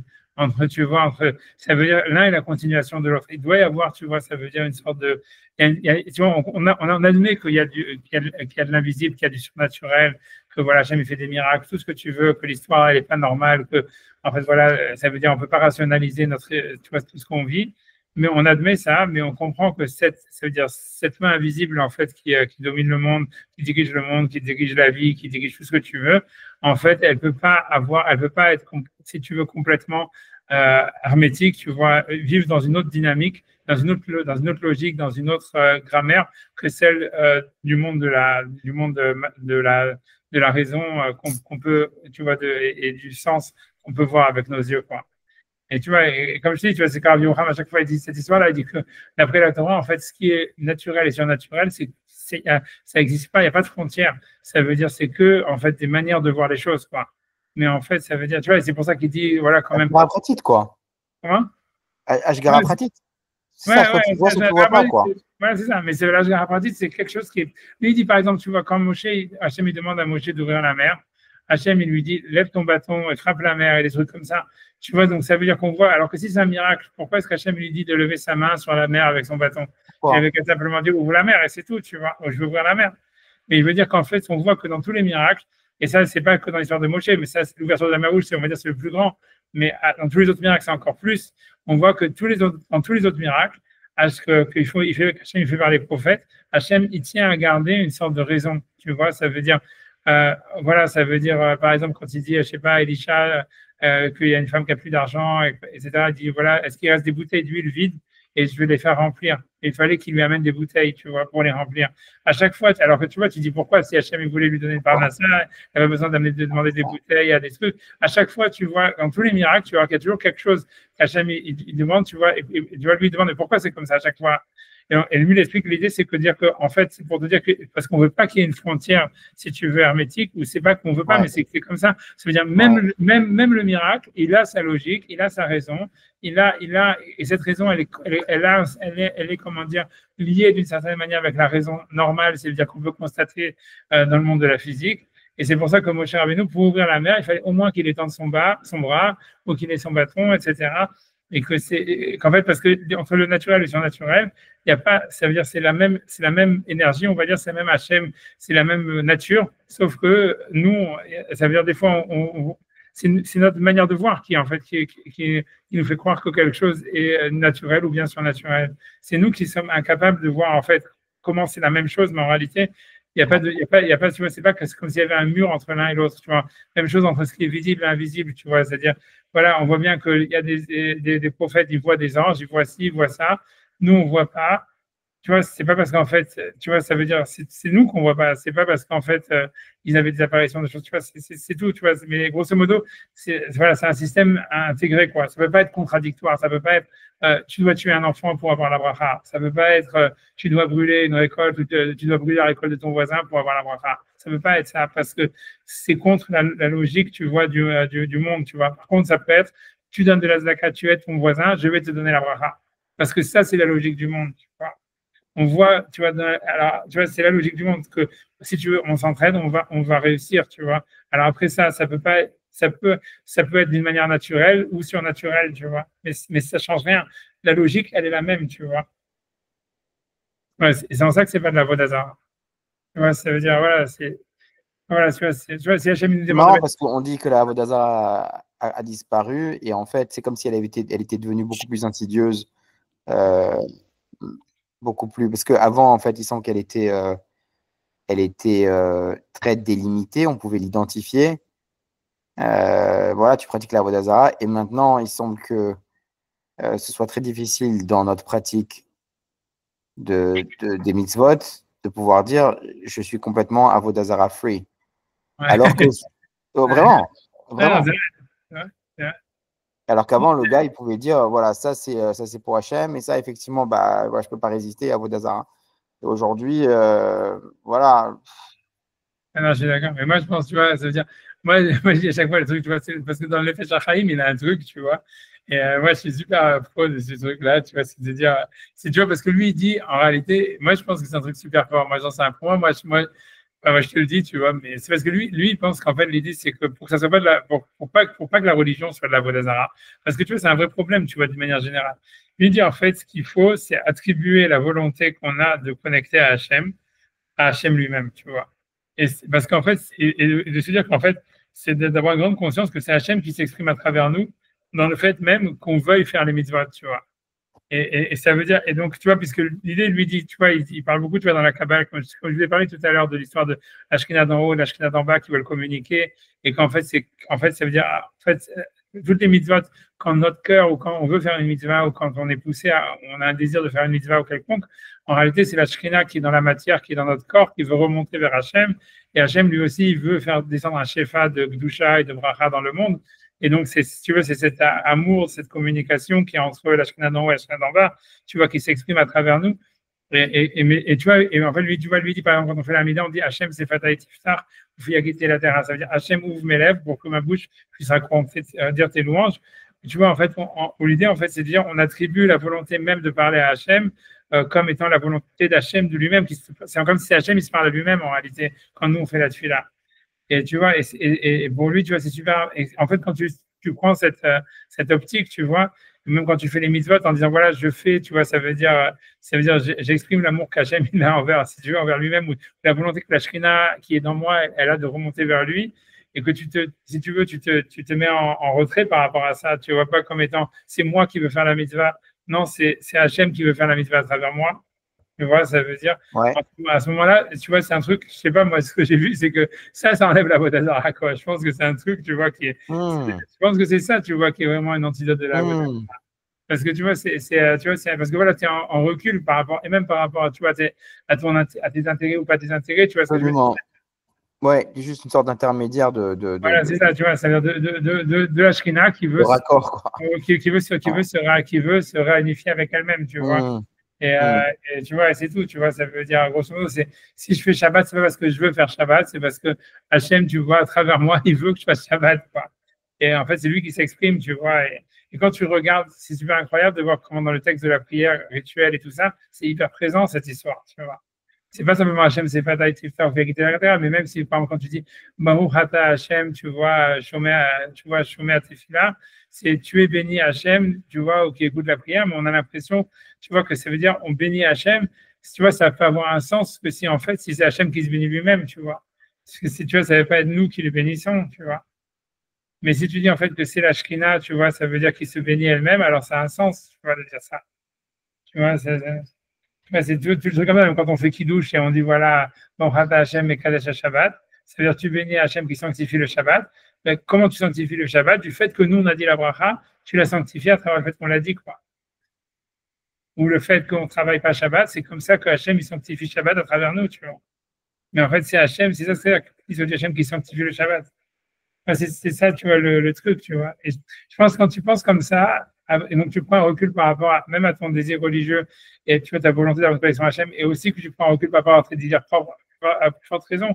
Tu vois, parce que l'idée, c'est que, tu vois, parce que pour lui, tu vois, ça veut dire, l'idée, c'est aussi que même si toi, par exemple, tu veux de la parnassa et tu veux demander à Hachem la parnassa, en fait, c'est aussi Hachem, tu vois, qui veut que tu demandes la parnassa, tu vois, et tu vois, et en fait, c'est le désir de la Shekhinah aussi, tu vois, qui s'exprime à travers toi. Tu vois, en fait, tu vois, c'est pas toi qui veux, tu vois, il y a aussi un recul, non seulement par rapport à la connexion à Hachem, mais par rapport aussi à ses désirs propres, comme si c'était, en fait, tu vois, les désirs d'Hachem lui-même, à travers lui, tu vois, qui, en fait, le but, c'est, parce que Hachem, lui aussi, il veut faire descendre un Shefa de Bracha dans le monde. Donc, si tu veux, donc Hachem, si tu veux, si tu veux, il te donne cette volonté d'avoir quelque chose ou ce manque de quelque chose pour se donner lui-même l'occasion, en fait, de faire descendre cette bracha, quoi.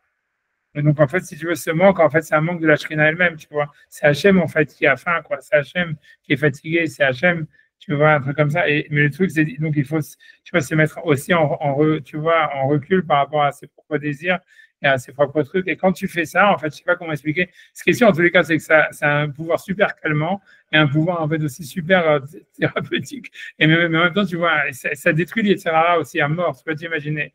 Ça veut dire, c'est un truc, tu vois, quand tu commences à faire la tefila comme ça, ou à faire les mitzvot comme ça, ou même à envisager tes désirs comme ça, tu vois, ça veut dire avec le recul en disant, tu vois, ça veut dire, voilà, c'est pas moi qui veux, c'est Hachem qui veut à travers moi, tu vois, même quand il me manque quelque chose, même quand c'est un désir physique ou un besoin physique, en fait, tu vas voir, en fait, déjà que tu vois que tu as une maîtrise dessus vachement plus, tu vois, c'est bizarre, mais c'est magique pratiquement. Et tu as beaucoup plus de maîtrise par rapport à toi-même, etc. Et en même temps, tu vois, c'est quand tu fais la tuile, des choses comme ça, tu vois, tu sens vraiment une kedusha qui te pénètre. Tu sens quelque chose de spécial quand tu fais la tuile comme C'est ça. Hachem qui veut ou c'est Hachem qui veut pas à travers moi, l'un ou l'autre? C'est Hachem qui veut pas à travers moi ou c'est Hachem qui veut à travers moi? Enfin, dépendamment que c'est une mitzvah ou une avera. Ouais, c'est Hachem qui va à travers moi. C'est quand tu dis ça, en fait, plutôt que c'est là où ça devient pas une avera, tu vois, ça veut dire, tu vois l'histoire, mais c'est désapproprié de soi, tu vois, c'est évidemment, il faut être honnête là-dedans. Mais c'est ça l'histoire d'Hachem, c'est pas d'Haïti, il a quitté la terre. Et tu vois, et le Nefesh HaChaim, tu vois, si tu veux, il parle beaucoup sur ça. Tu vois, pour lui, l'idée, c'est beaucoup, pour arriver à ça, pour lui, c'est de se concentrer dans l'action qu'on fait. Tu vois, pour lui, l'idée, c'est que si tu te concentres dans l'action que tu fais, pour elle-même, c'est là où, en fait, tu es vraiment dépossédé de toi. Et en fait, si tu veux, où Hachem, il s'exprime à travers toi, quoi, grosso modo. Ça veut dire pour lui, tu vois, voilà, pour lui, en fait, l'idée, c'est qu'il dit, parce que dans l'étude de la Torah, c'est différent, mais quand il dit, par exemple, dans la Tfila, lui dit, dans la Tfila, c'est pas évident lui pense qu'il faut pas demander des choses personnelles, etc., nécessairement. Il faut simplement avoir la volonté de dire les mots devant Hachem, et que ces mots, en fait, c'est comme si tu amenais ton âme, parce que l'âme de l'homme, c'est des paroles.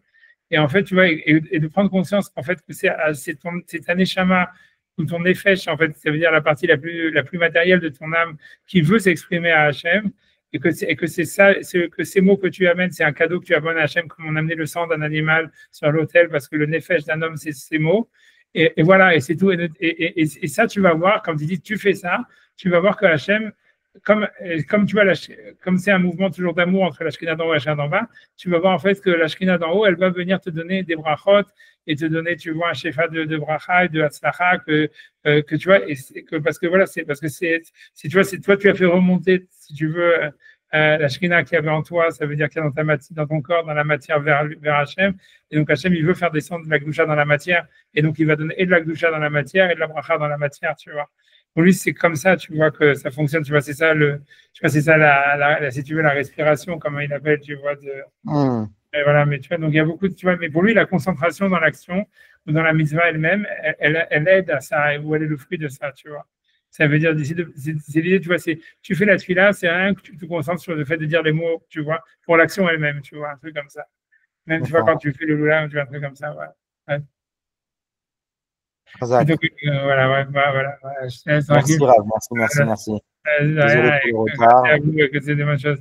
Non, c'est bien, j'ai pu un peu plus. Je vais voir ce que je vais faire maintenant. Vous êtes à côté?